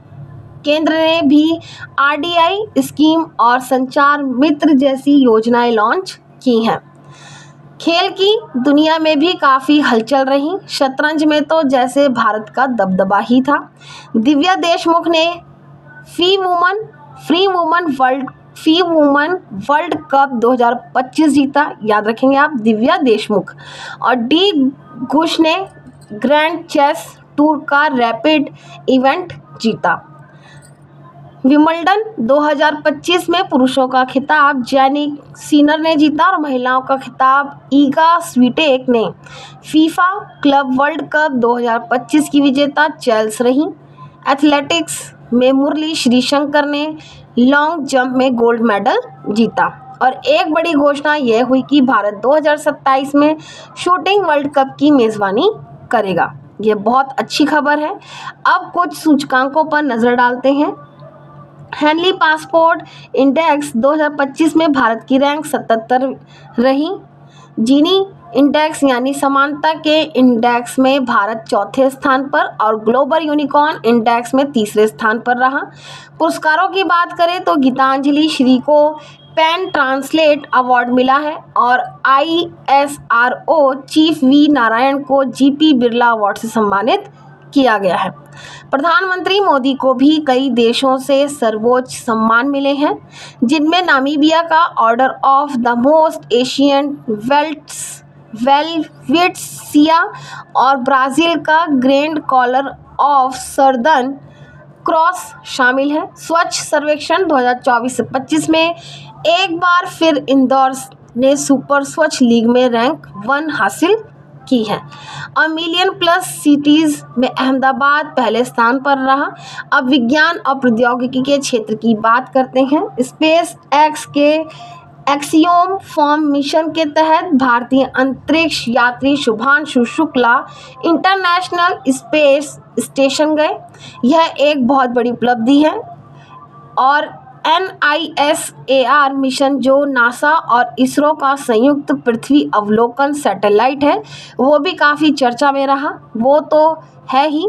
DRDO ने भी आकाश प्राइम मिसाइल और ULPGM-V3 का सफल परीक्षण किया।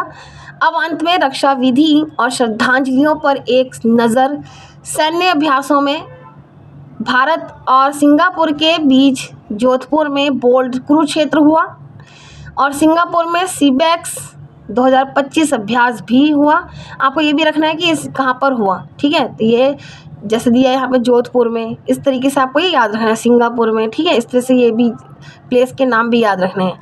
इसके अलावा ऑस्ट्रेलिया में एक बहुराष्ट्रीय अभ्यास टेलीसमन सेवर हुआ और भारतीय सेना ने अरुणाचल प्रदेश में ड्रोन प्रहार अभ्यास किया।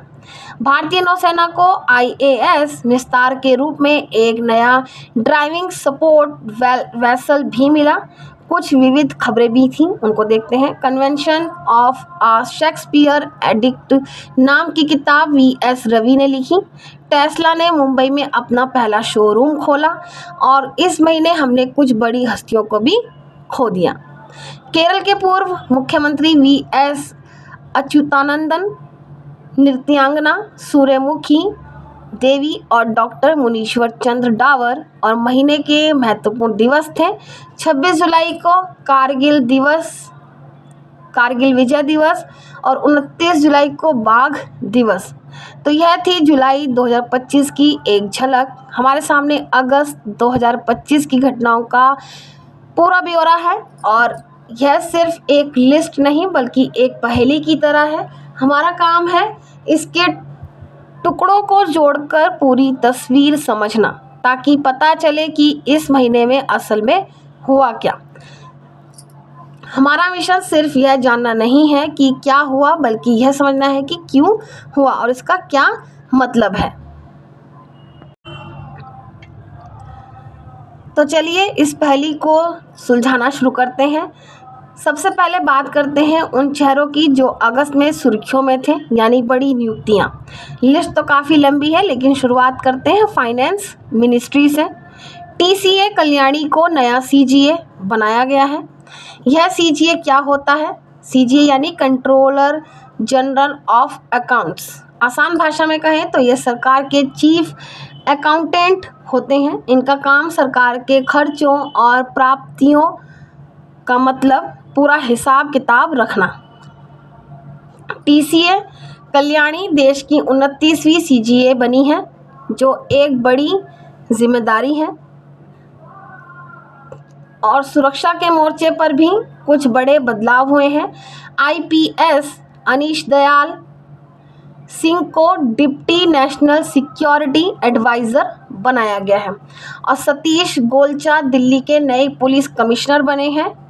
और यहाँ एक पैटर्न देखना दिलचस्प है। जब हम सेना की नियुक्तियों को देखते हैं, जैसे लेफ्टिनेंट जनरल पुष्पेंद्र सिंह थल सेना के उप प्रमुख बने हैं और एडमिरल संजय वात्स्यन नौसेना के उप प्रमुख, तो ये दोनों ही नियुक्तियां संगठन के भीतर से ही हुई हैं। ये एक तरह से निरंतरता और स्थिरता को प्राथमिकता देने का संकेत है। लेकिन विज्ञान के क्षेत्र में शायद कुछ अलग अप्रोच है। तिरुवनंतपुरम के Vikram Sarabhai space centre VSSC में डॉक्टर A राजन को नया निदेशक बनाया गया है। यहाँ पर एक विशेषज्ञ को लाया गया है जो इनोवेशन और भविष्य की योजनाओं पर फोकस करेगा। तो एक तरफ पारंपरिक क्षेत्रों में स्थिरता और दूसरी तरफ विज्ञान और तकनीक जैसे भविष्य के क्षेत्रों में नया नेतृत्व। यह सरकार की रणनीति के बारे में बहुत कुछ कहता है। यह हुई सरकारी नियुक्तियां। कॉरपोरेट और ब्रांडिंग की दुनिया में भी काफ़ी हलचल रही। टाटा सन्स के बोर्ड में नोएल एन टाटा शामिल हुए और ग्लैमर की दुनिया में राजस्थान की Manika Vishwakarma miss universe India 2025 बनी। और इसके साथ ही खेल प्रशासन में भी एक अहम नियुक्ति हुई। अजय सिंह को boxing federation of India BFI का अध्यक्ष फिर से चुना गया। यह आने वाले ओलंपिक के लिए भारतीय मुक्केबाजी की दिशा तय करेगा।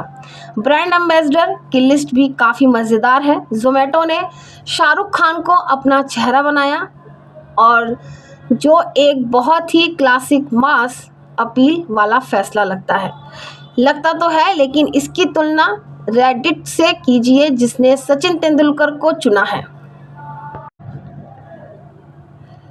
रेडिट भारत में खुद को एक विश्वसनीय और एक गंभीर प्लेटफॉर्म के तौर पर स्थापित करना चाहता है, इसलिए उन्होंने एक ऐसे व्यक्ति को चुना जिसका सम्मान हर कोई करता है। जोमेटो तो पहले से ही एक बहुत बड़ा ब्रांड है, उसे बस अपनी पहुंच बनाए रखनी है। तो एक ब्रांड भरोसे के लिए जा रहा है और दूसरा पहुंच के लिए। इसी तरह उड़ीसा हैंडलूम ने माधुरी दीक्षित को चुना है और अंतर्राष्ट्रीय ओलंपिक समिति ने मानसिक स्वास्थ्य के लिए अभिनव बिंद्रा को चुना है। यह भी काफ़ी सोची समझी रणनीतियां लगती हैं। निश्चित रूप से यह दिखाता है कि ब्रांड अब सिर्फ लोकप्रियता नहीं बल्कि सही संदेश और विश्वसनीयता पर भी ध्यान दे रहे हैं। और एक राजनीतिक हलचल भी है। CP राधाकृष्णन के भारत के 15वें उपराष्ट्रपति बनने की संभावना जताई जा रही है। अब देखते हैं अंतर्राष्ट्रीय स्तर पर क्या हुआ। जापान में शिगे इशिबा, सिंगापुर में लॉरेंस वोंग, म्यांमार में यूनोसो और लिथुआनिया में इंग्राडा शिमुनी नए प्रधानमंत्री बने हैं। लेकिन मेरे लिए सबसे महत्वपूर्ण खबर वैश्विक वित्तीय संस्थानों से है। राजीव रंजन को न्यू डेवलपमेंट बैंक यानी NDB का उपाध्यक्ष बनाया गया है। यह वही बैंक है जिसे ब्रिक्स देशों ने वर्ल्ड बैंक के विकल्प के तौर पर शुरू किया था। इस पद पर एक भारतीय का होना इस गैर पश्चिमी आर्थिक गुट में भारत के बढ़ते प्रभाव को दिखाता है। और इससे भी बड़ी खबर शायद उर्जित कटे की नियुक्ति है। उन्हें 3 साल के लिए अंतर्राष्ट्रीय मुद्रा कोष IMF में कार्यकारी निदेशक नियुक्त किया गया है। यह बहुत बड़ी बात है। IMF जैसी संस्था में एक भारतीय विशेषज्ञ का इतने महत्वपूर्ण पद पर होना यह साबित करता है कि वैश्विक आर्थिक नीतियों को आकार देने में भारत की भूमिका को अब नज़रअंदाज नहीं किया जा सकता। युक्तियों से आगे बढ़कर अब देश की बड़ी खबरों पर आते हैं और शायद सबसे बड़ी खबर टेक्नोलॉजी से जुड़ी है। इसरो ने भारत का पहला स्वदेशी चिप विक्रम 3201 लॉन्च किया है। आत्मनिर्भर भारत के लिए यह कितना बड़ा कदम है? यह बहुत बड़ा कदम है। इसे इसरो की अपनी सेमीकंडक्टर लैब यानी कि SCL जो चंडीगढ़ में है उसने विकसित किया है। यह समझना जरूरी है कि यह अभी आपके फ़ोन में लगने वाला हाई एंड प्रोसेसर नहीं बल्कि एक बेहद ज़रूरी माइक्रो कंट्रोलर है जिसे हमारे सैटेलाइट्स और रॉकेट्स के लिए डिज़ाइन किया गया है। तो इसका मतलब यह है कि अब हमारे स्पेस प्रोग्राम को विदेशी चिप्स पर निर्भर नहीं रहना पड़ेगा। यह सिर्फ मेक इन इंडिया की जीत नहीं है, यह हमारी राष्ट्रीय सुरक्षा की भी जीत है। और आर्थिक मोर्चे पर IMF का अनुमान है कि वित्त वर्ष 2025 से 26 में भारत की विकास दर 6.4% रहेगी। यह दुनिया की बड़ी अर्थव्यवस्था में सबसे तेज है।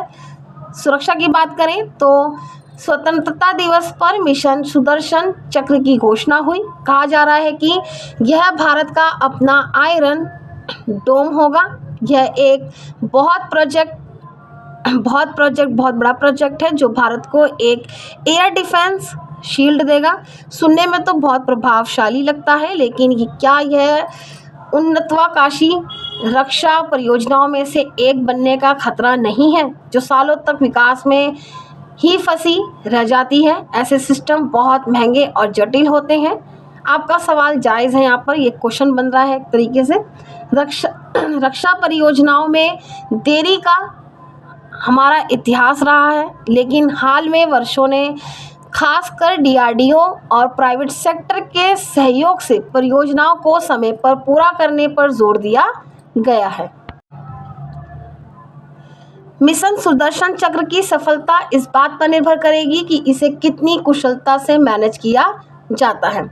इसके अलावा महाराष्ट्र ने साइबर क्राइम से लड़ने के लिए गरुड़ दृष्टि नाम का एक टूल भी लॉन्च किया है।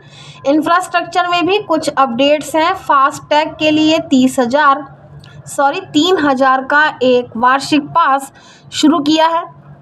और पर्यावरण के लिहाज से एक अच्छी खबर यह है कि गुजरात के कांडला पोर्ट पर भारत का पहला ग्रीन हाइड्रोजन प्लांट शुरू हो गया है।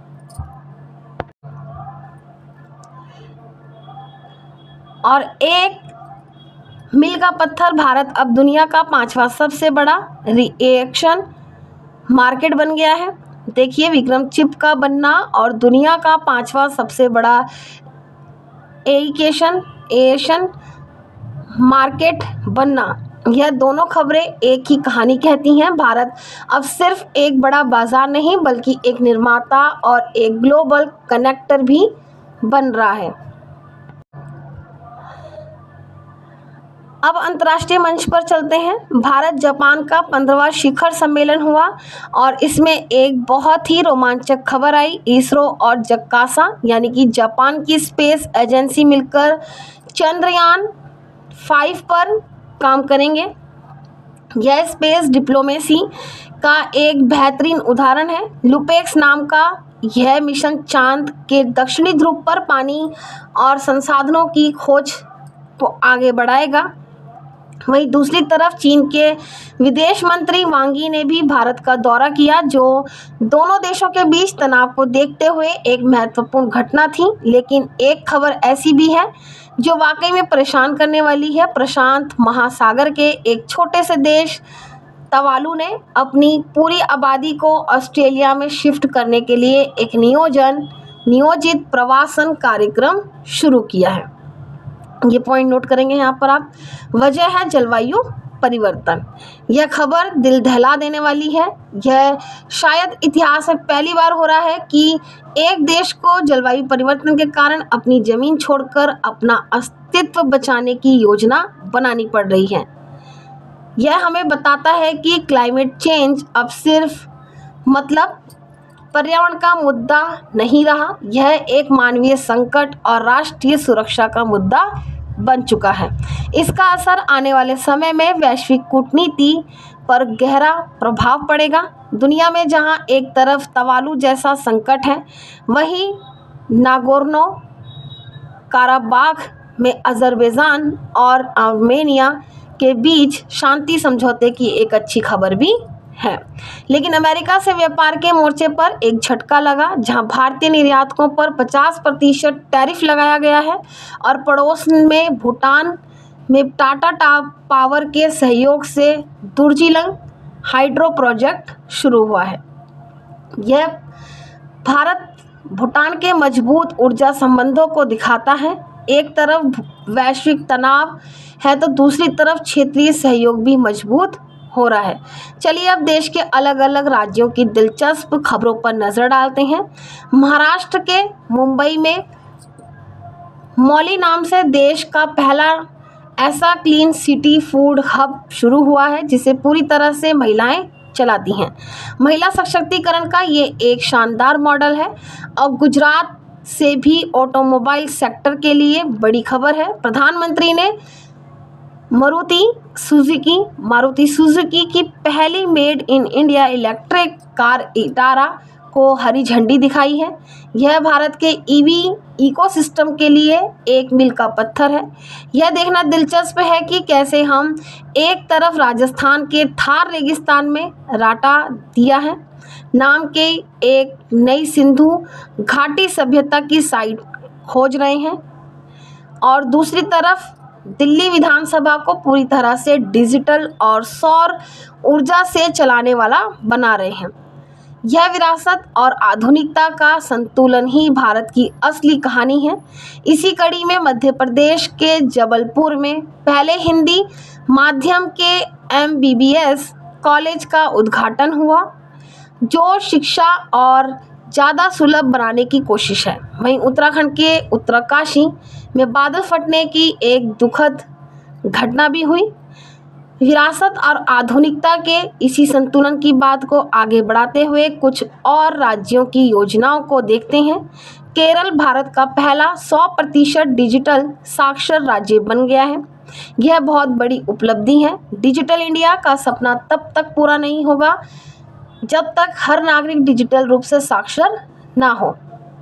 वहीं उड़ीसा ने एक बहुत ही प्रगतिशील कदम उठाते हुए आधिकारिक संचार में हरिजन शब्द के इस्तेमाल पर प्रतिबंध लगा दिया है। यह सामाजिक समानता की दिशा में एक महत्वपूर्ण कदम है।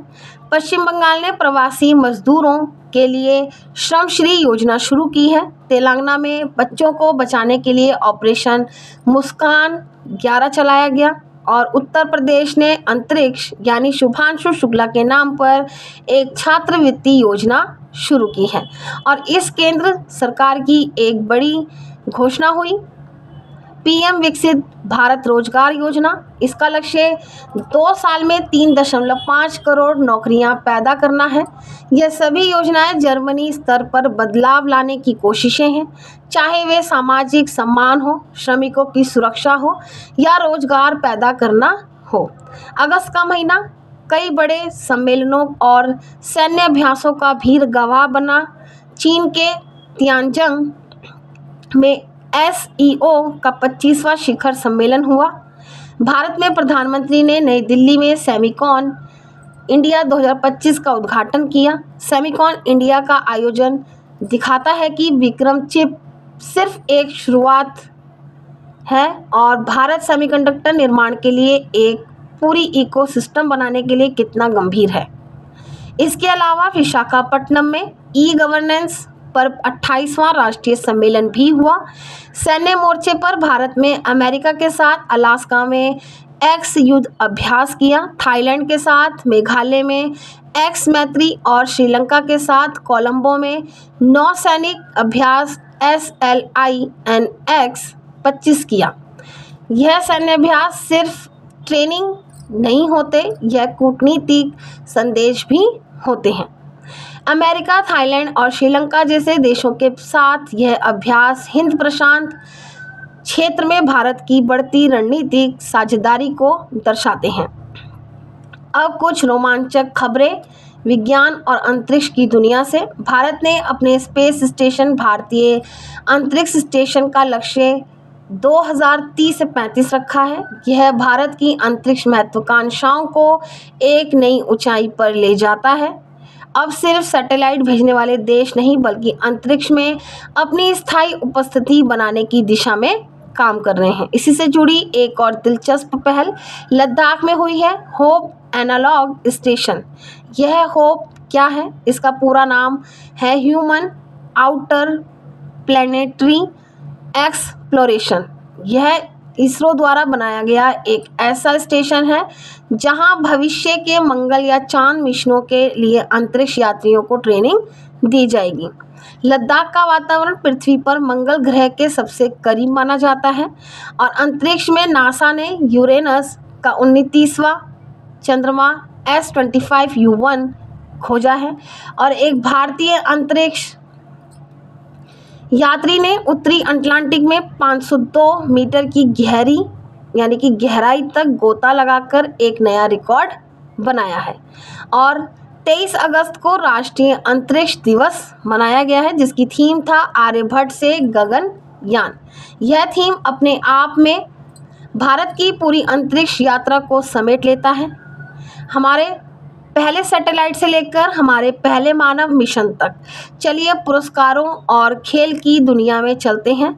एक बहुत ही गर्व की बात है कि एजुकेट गर्ल्स नाम के NGO को रोमन मैग्सेसे 2025 पुरस्कार मिला। यह पुरस्कार जीतने वाला यह पहला भारतीय एनजीओ है। यह बहुत बड़ी उपलब्धि है। एजुकेट गर्ल्स, लड़कियों की शिक्षा के लिए जमीनी स्तर पर काम करता है और इस पुरस्कार से उनके काम को वैश्विक मान्यता मिली है।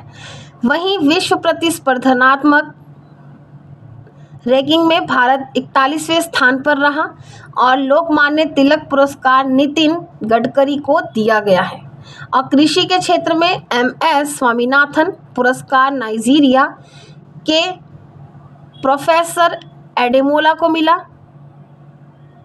फिल्मों की बात करें तो 71वें राष्ट्रीय फिल्म पुरस्कारों में जवान के लिए शाहरुख खान और बारहवीं फेल के लिए विक्रांत मैसी को सर्वश्रेष्ठ अभिनेता का पुरस्कार मिला, जबकि सर्वश्रेष्ठ अभिनेत्री रानी मुखर्जी रहीं।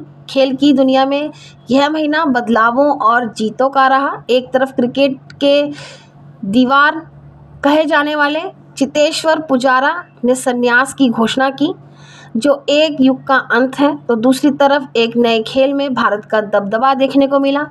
एशियाई शूटिंग चैंपियनशिप में भारत ने 50 स्वर्ण पदकों के साथ पहला स्थान हासिल किया। यह कोई छोटी मोटी जीत नहीं है। यह दिखाता है कि ओलंपिक खेलों के लिए हमारी तैयारी और निवेश सही दिशा में जा रहा है। इसके अलावा डायमंड लीग में नीरज चोपड़ा ने रजत पदक जीता। शतरंज में रोहित कृष्णा एस भारत के 69वें ग्रैंड मास्टर बने और वुशु में नम्रता बत्रा रजत पदक जीतने वाली पहली भारतीय बनी। टीम स्पोर्ट्स में 134वां Durand cup football tournament North East United ने जीता। जूनियर महिला हॉकी में झारखंड ने हरियाणा को हराया। भारत इंग्लैंड टेस्ट सीरीज 2-2 से ड्रॉ रही और लीजेंड्स लीग दक्षिण अफ्रीका ने जीती। और टेनिस में सिंसिनाटी ओपन कार्लोस अल्कराज और ईगा स्वायक ने जीता। कुछ रोचक खबरें भी हैं। 5 डे वर्ल्ड कप इस साल गोवा में आयोजित होगा। खेलो इंडिया वाटर स्पोर्ट्स में मध्य प्रदेश टॉप पर रहा और बीजिंग में रोबोट गेम्स का आयोजन हुआ, जो भविष्य के खेलों की एक झलक देता है। इंस्टीट्यूशन मैटर्स और इस महीने हमने पूर्व राज्यपाल सत्यपाल मलिक, नागालैंड के राज्यपाल ला गणेशन और झारखंड के पूर्व मुख्यमंत्री शिबू सोरेन को खो दिया। विविध खबरों में फिजी के प्रधानमंत्री स्थितिवेनी रबुका ने भारत का दौरा किया और असम में गैंडों के अवैध शिकार को रोकने के लिए ऑपरेशन फैल्कन चलाया गया। यहाँ पे आप ऑपरेशन फैल्कन को याद रखेंगे। यहाँ पे आपसे एग्जाम में सेंटेंस के रूप में आपसे ऑप्शन के रूप में दे के पूछा जा सकता है, तो आप याद रखेंगे किसके लिए, गैंडों के अवैध शिकार को रोकने के लिए चलाया गया कौन सा ऑपरेशन फैल्कन। और याद रखने के लिए कुछ महत्वपूर्ण दिन भी हैं। 6 अगस्त हिरोशिमा दिवस, 9 अगस्त को नागासाकी और विश्व आदि दिवस 29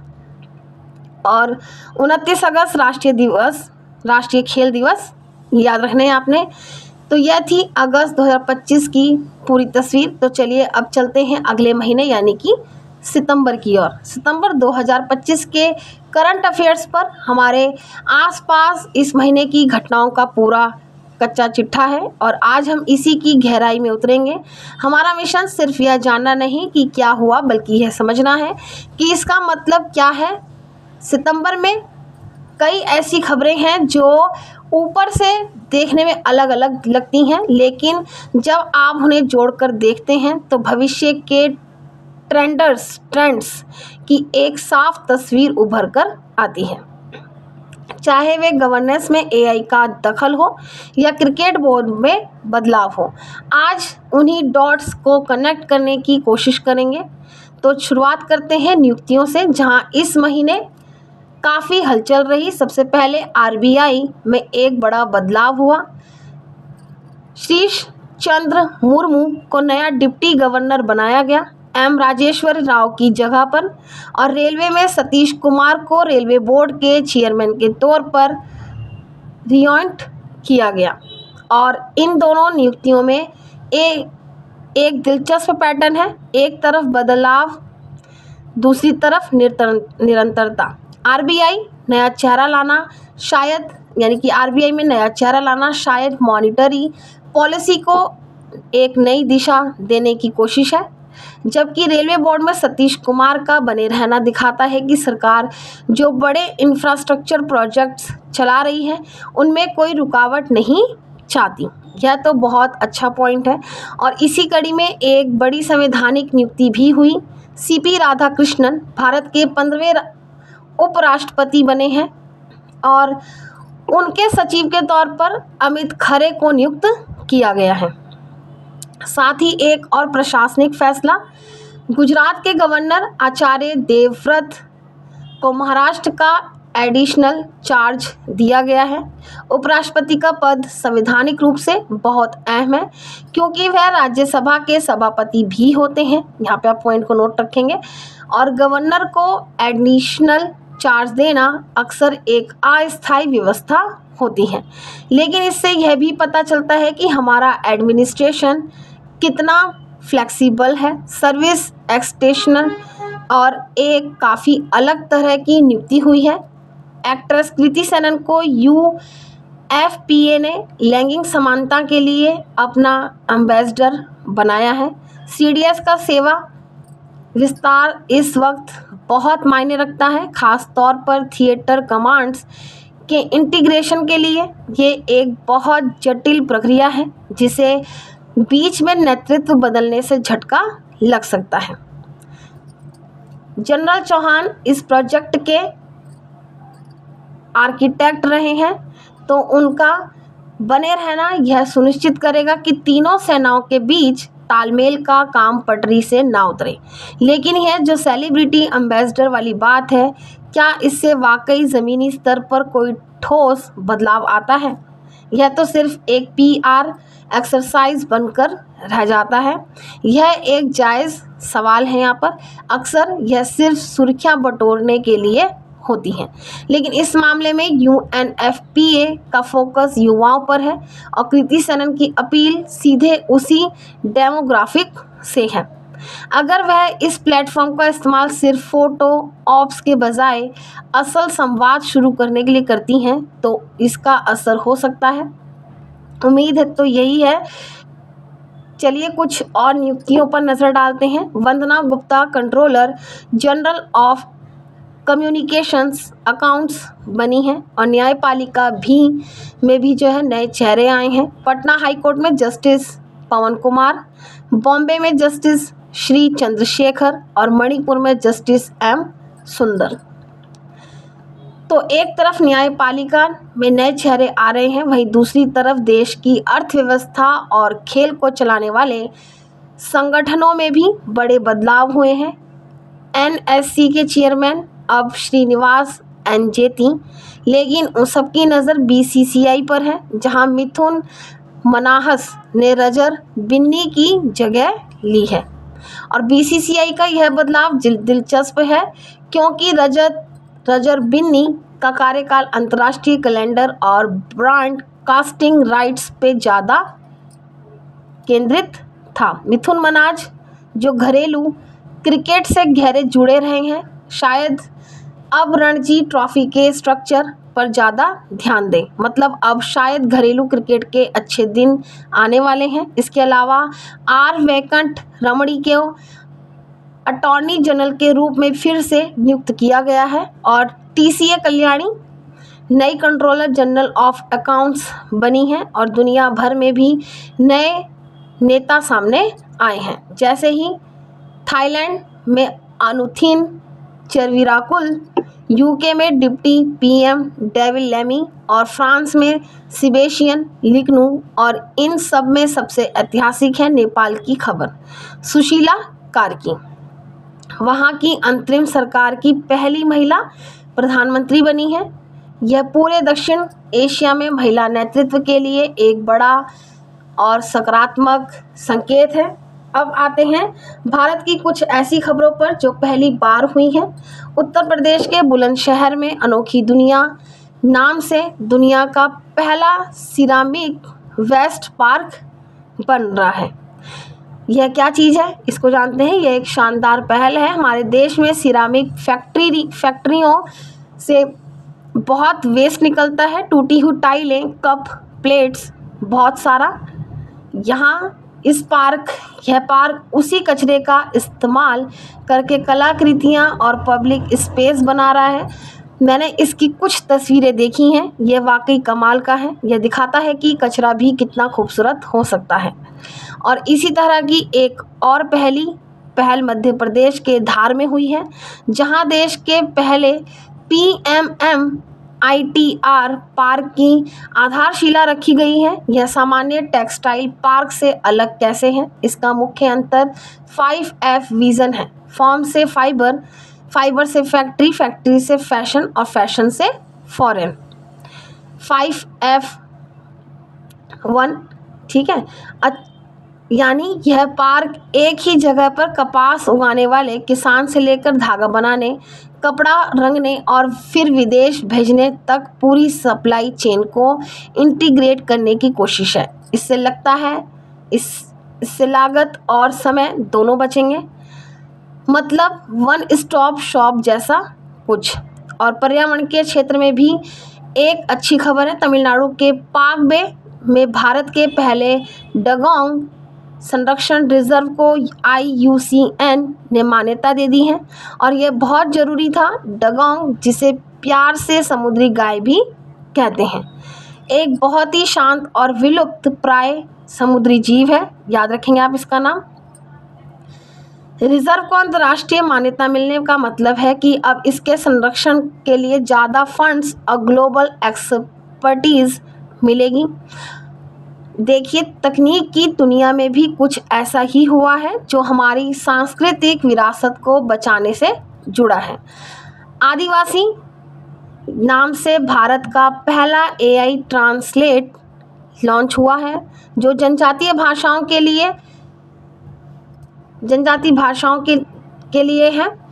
और दिल्ली में आदि संस्कृति नाम से दुनिया की पहली डिजिटल ट्राइबल यूनिवर्सिटी भी खुली है। ये कितना महत्वपूर्ण है, इसको जानते हैं। ये बहुत शक्तिशाली कदम है। सोचिए, भारत में सैकड़ों आदिवासी भाषाएं हैं जो धीरे धीरे खत्म हो रही हैं। आदिवासी AI का इस्तेमाल करके उन भाषाओं को न सिर्फ बचाएगा बल्कि उन्हें आपस में ट्रांसलेट भी करेगा। और आदि संस्कृति यूनिवर्सिटी उनकी कला, कहानियों और ज्ञान को एक डिजिटल म्यूजियम की तरह पूरी दुनिया के सामने रखेगी। यह टेक्नोलॉजी का सबसे अच्छा इस्तेमाल है। सबको साथ लेकर आगे बढ़ना। इस तकनीकी छलांगों से अब देश के इंफ्रास्ट्रक्चर पर आते हैं। नमो भारत ट्रेन अब 160 किलोमीटर घंटे की ऑपरेशन स्पीड के साथ भारत की सबसे तेज ट्रेन बन गई है। और गुजरात के साबरमती एशिया का सबसे बड़ा ऑपरेशन कमांड सेंटर बना है।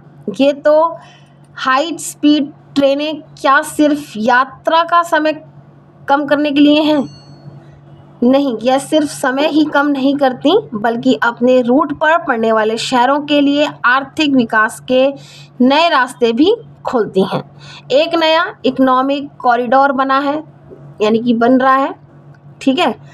और अच्छी बात यह है कि इस विकास के साथ साथ पर्यावरण का भी ध्यान जा रहा है। बिहार के गोकुल रिजर्वायर और उदयपुर लेक को रामसर साइट्स में शामिल किया गया है। ये दोनों नाम आप याद रखेंगे यहाँ पर। अब देश में कुल 93 रामसर साइट्स हो गई हैं। जो श्रोता नहीं जानते उन्हें बता दें कि रामसर साइट एक अंतर्राष्ट्रीय दर्जा है जो दुनिया की सबसे महत्वपूर्ण वेटलैंड्स यानी आर्द्र भूमियों को बचाने के लिए दिया जाता है। और इसी तरह हिमाचल प्रदेश के कोल्ड डेजर्ट बायोस्फीयर को यूनेस्को के MAB प्रोग्राम में शामिल किया गया है। यह MAB प्रोग्राम क्या है? MAB यानी मैन एंड बायोस्फीयर प्रोग्राम। इसका फोकस उन जगहों पर होता है जहां इंसान और कुदरत के बीच एक टिकाऊ संतुलन बनाया जा सके। यह संतुलन सच में काबिले तारीफ है और इसी जज्बे को सलाम करता है एक और अभियान जो हुआ है, समुद्र प्रदक्षिणा, जिसमें 10 महिला अधिकारियों ने IASV तारिणी पर एक ऐतिहासिक नौकायान अभियान शुरू किया। यह बहुत बड़ी उपलब्धि है। अब कुछ राज्यों की खबरों पर चलते हैं। मिजोरम में पहली बार रेल पहुंची है। बैराबी साइरांग लाइन के जरिए पूर्वोत्तर में रेलवे कनेक्टिविटी पहुंचाना एक बहुत बड़ी उपलब्धि है। यह सिर्फ उस क्षेत्र के लोगों के लिए सुविधा नहीं है, बल्कि यह सामरिक और आर्थिक दृष्टि से भी देश को मजबूत करता है।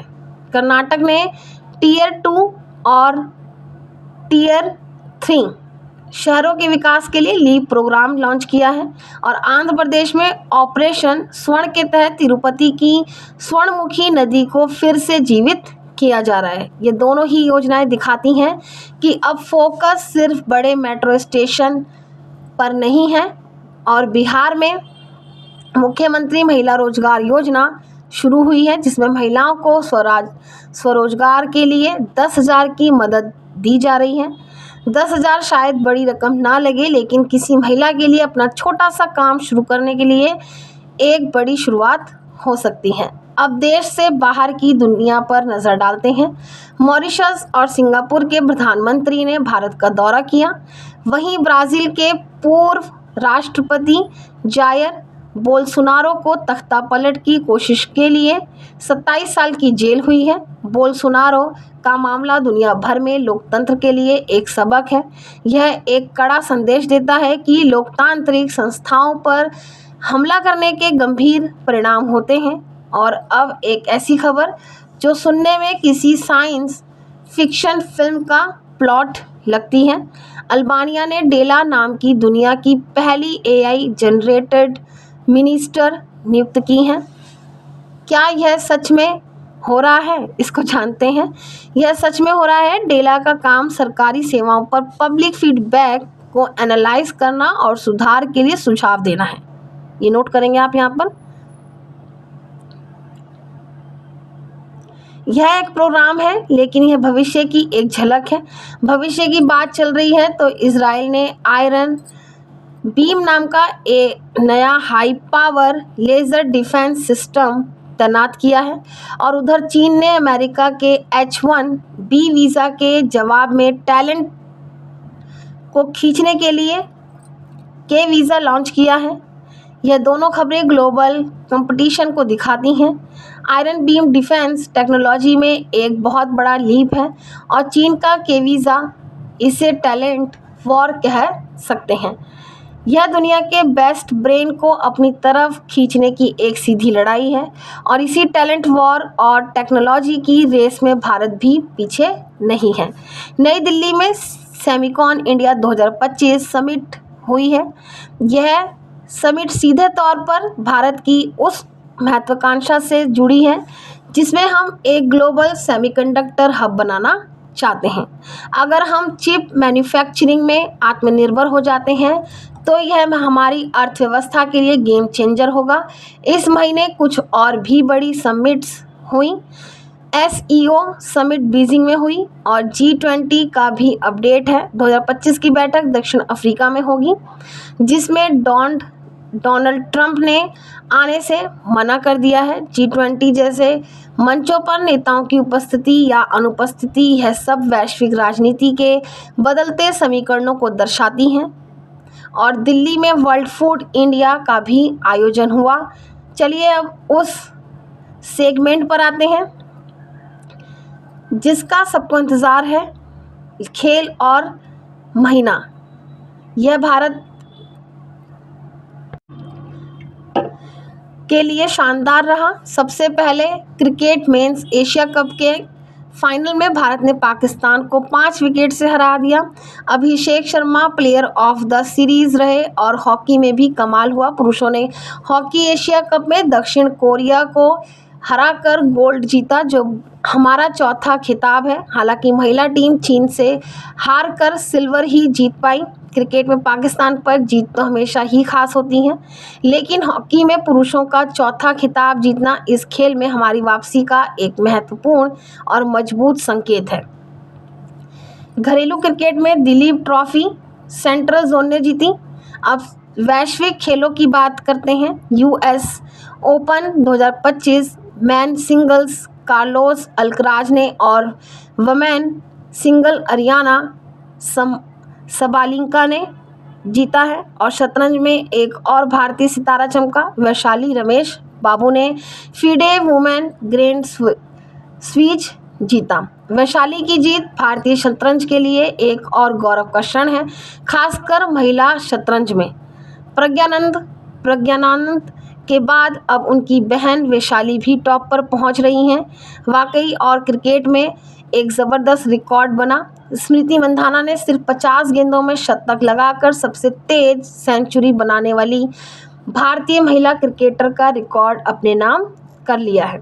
स्मृति का रिकॉर्ड महिला क्रिकेट में बढ़ते पावर हिटिंग के ट्रेंड को दिखाता है। ये खेल अब पहले से कहीं ज़्यादा रोमांचक और आक्रामक हो गया है। और फुटबॉल में बेलनोर 2025 पुरुषों में उस्मान डम्बले और महिलाओं में एटाना बोनमाटी ने जीता।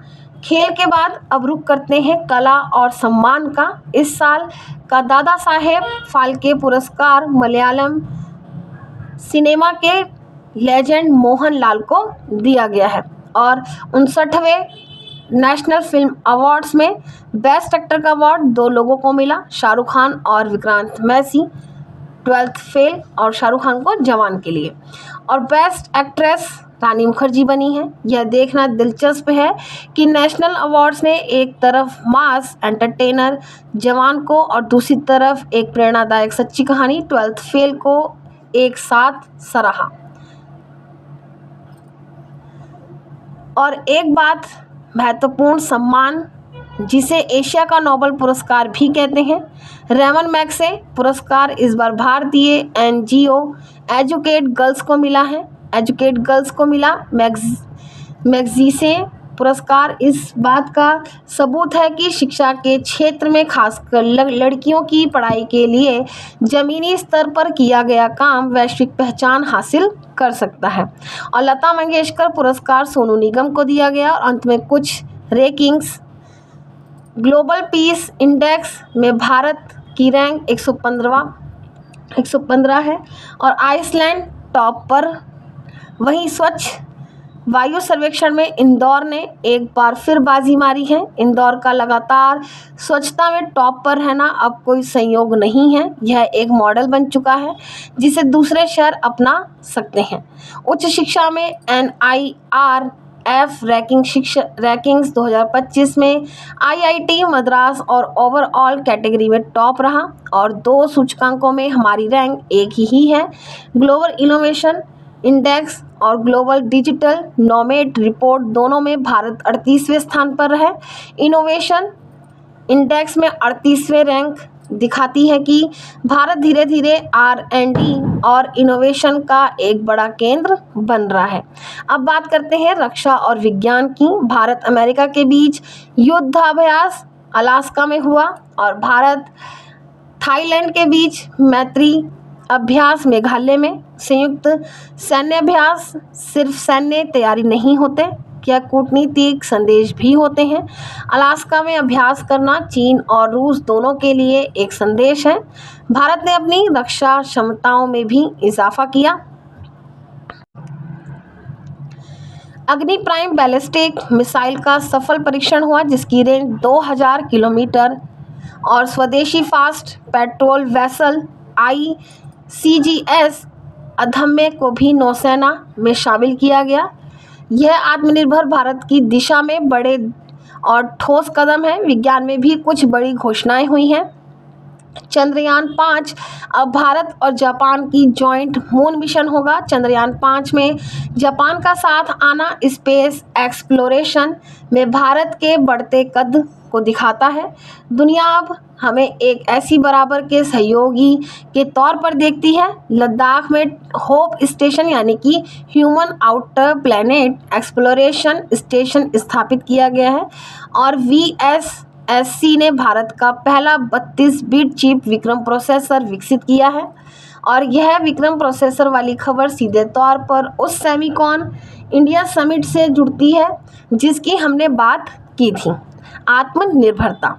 इस महीने 2 महत्वपूर्ण किताबें भी आईं। भारत के मुख्य न्यायाधीश DY चंद्रचूड़ की वाइट द कॉन्स्टिट्यूशन मैटर्स और अरुंधति रॉय की मदद मेरी कम्स टू मी। और अब कुछ विविध लेकिन बहुत महत्वपूर्ण खबरें। अर्थव्यवस्था में GST में एक बड़ा सुधार हुआ। 12% और 28% के स्लैब हटा दिए गए हैं। अब सिर्फ 5% और 18% के स्लैब रह गए हैं। यह GST को सरल बनाने की दिशा में एक बहुत बड़ा कदम है। एक और बदलाव अहमदानगर रेलवे स्टेशन का नाम बदलकर अब अहिल्या नगर कर दिया गया है, नोट करेंगे यहाँ पर। वहीं लद्दाख में 6ठी अनुसूची में शामिल होने और पूर्ण राज्य के दर्जे के लिए प्रदर्शन हुआ है। जो लद्दाख का मुद्दा एक संवेदनशील और महत्वपूर्ण राजनीतिक विषय है। और अंत में एक बड़ी खबर, लैरी एलन मस्क को पछाड़कर दुनिया के सबसे अमीर व्यक्ति बन गए हैं। यह दिखाता है कि वैश्विक व्यापार जगत खासकर टेक्नोलॉजी सेक्टर में कितनी तेजी से उथल चल रही है। अंत में कुछ और खबरें जो इस महीने की तस्वीर को पूरा करती हैं। हमने कुछ महान हस्तियों को भी खो दिया, यह बहुत दुखद रहा। पद्म विभूषण से सम्मानित शास्त्रीय गायक पंडित छन्नूलाल मिश्रा, असम के मशहूर गायक जुबिन गर्ग और कन्नड़ लेखक SL भैरप्पा अब हमारे बीच नहीं रहे हैं। तो यह था मई, जून, जुलाई और अगस्त सितंबर 2025 का एक विस्तृत विश्लेषण। उम्मीद है आप लोगों को ये वीडियो पसंद आएगा। आप लोग पूरा देखिएगा, तभी आप लोगों को सारा करंट अफेयर समझ में आएगा। Thanks for watching. Like, share and subscribe for more amazing content.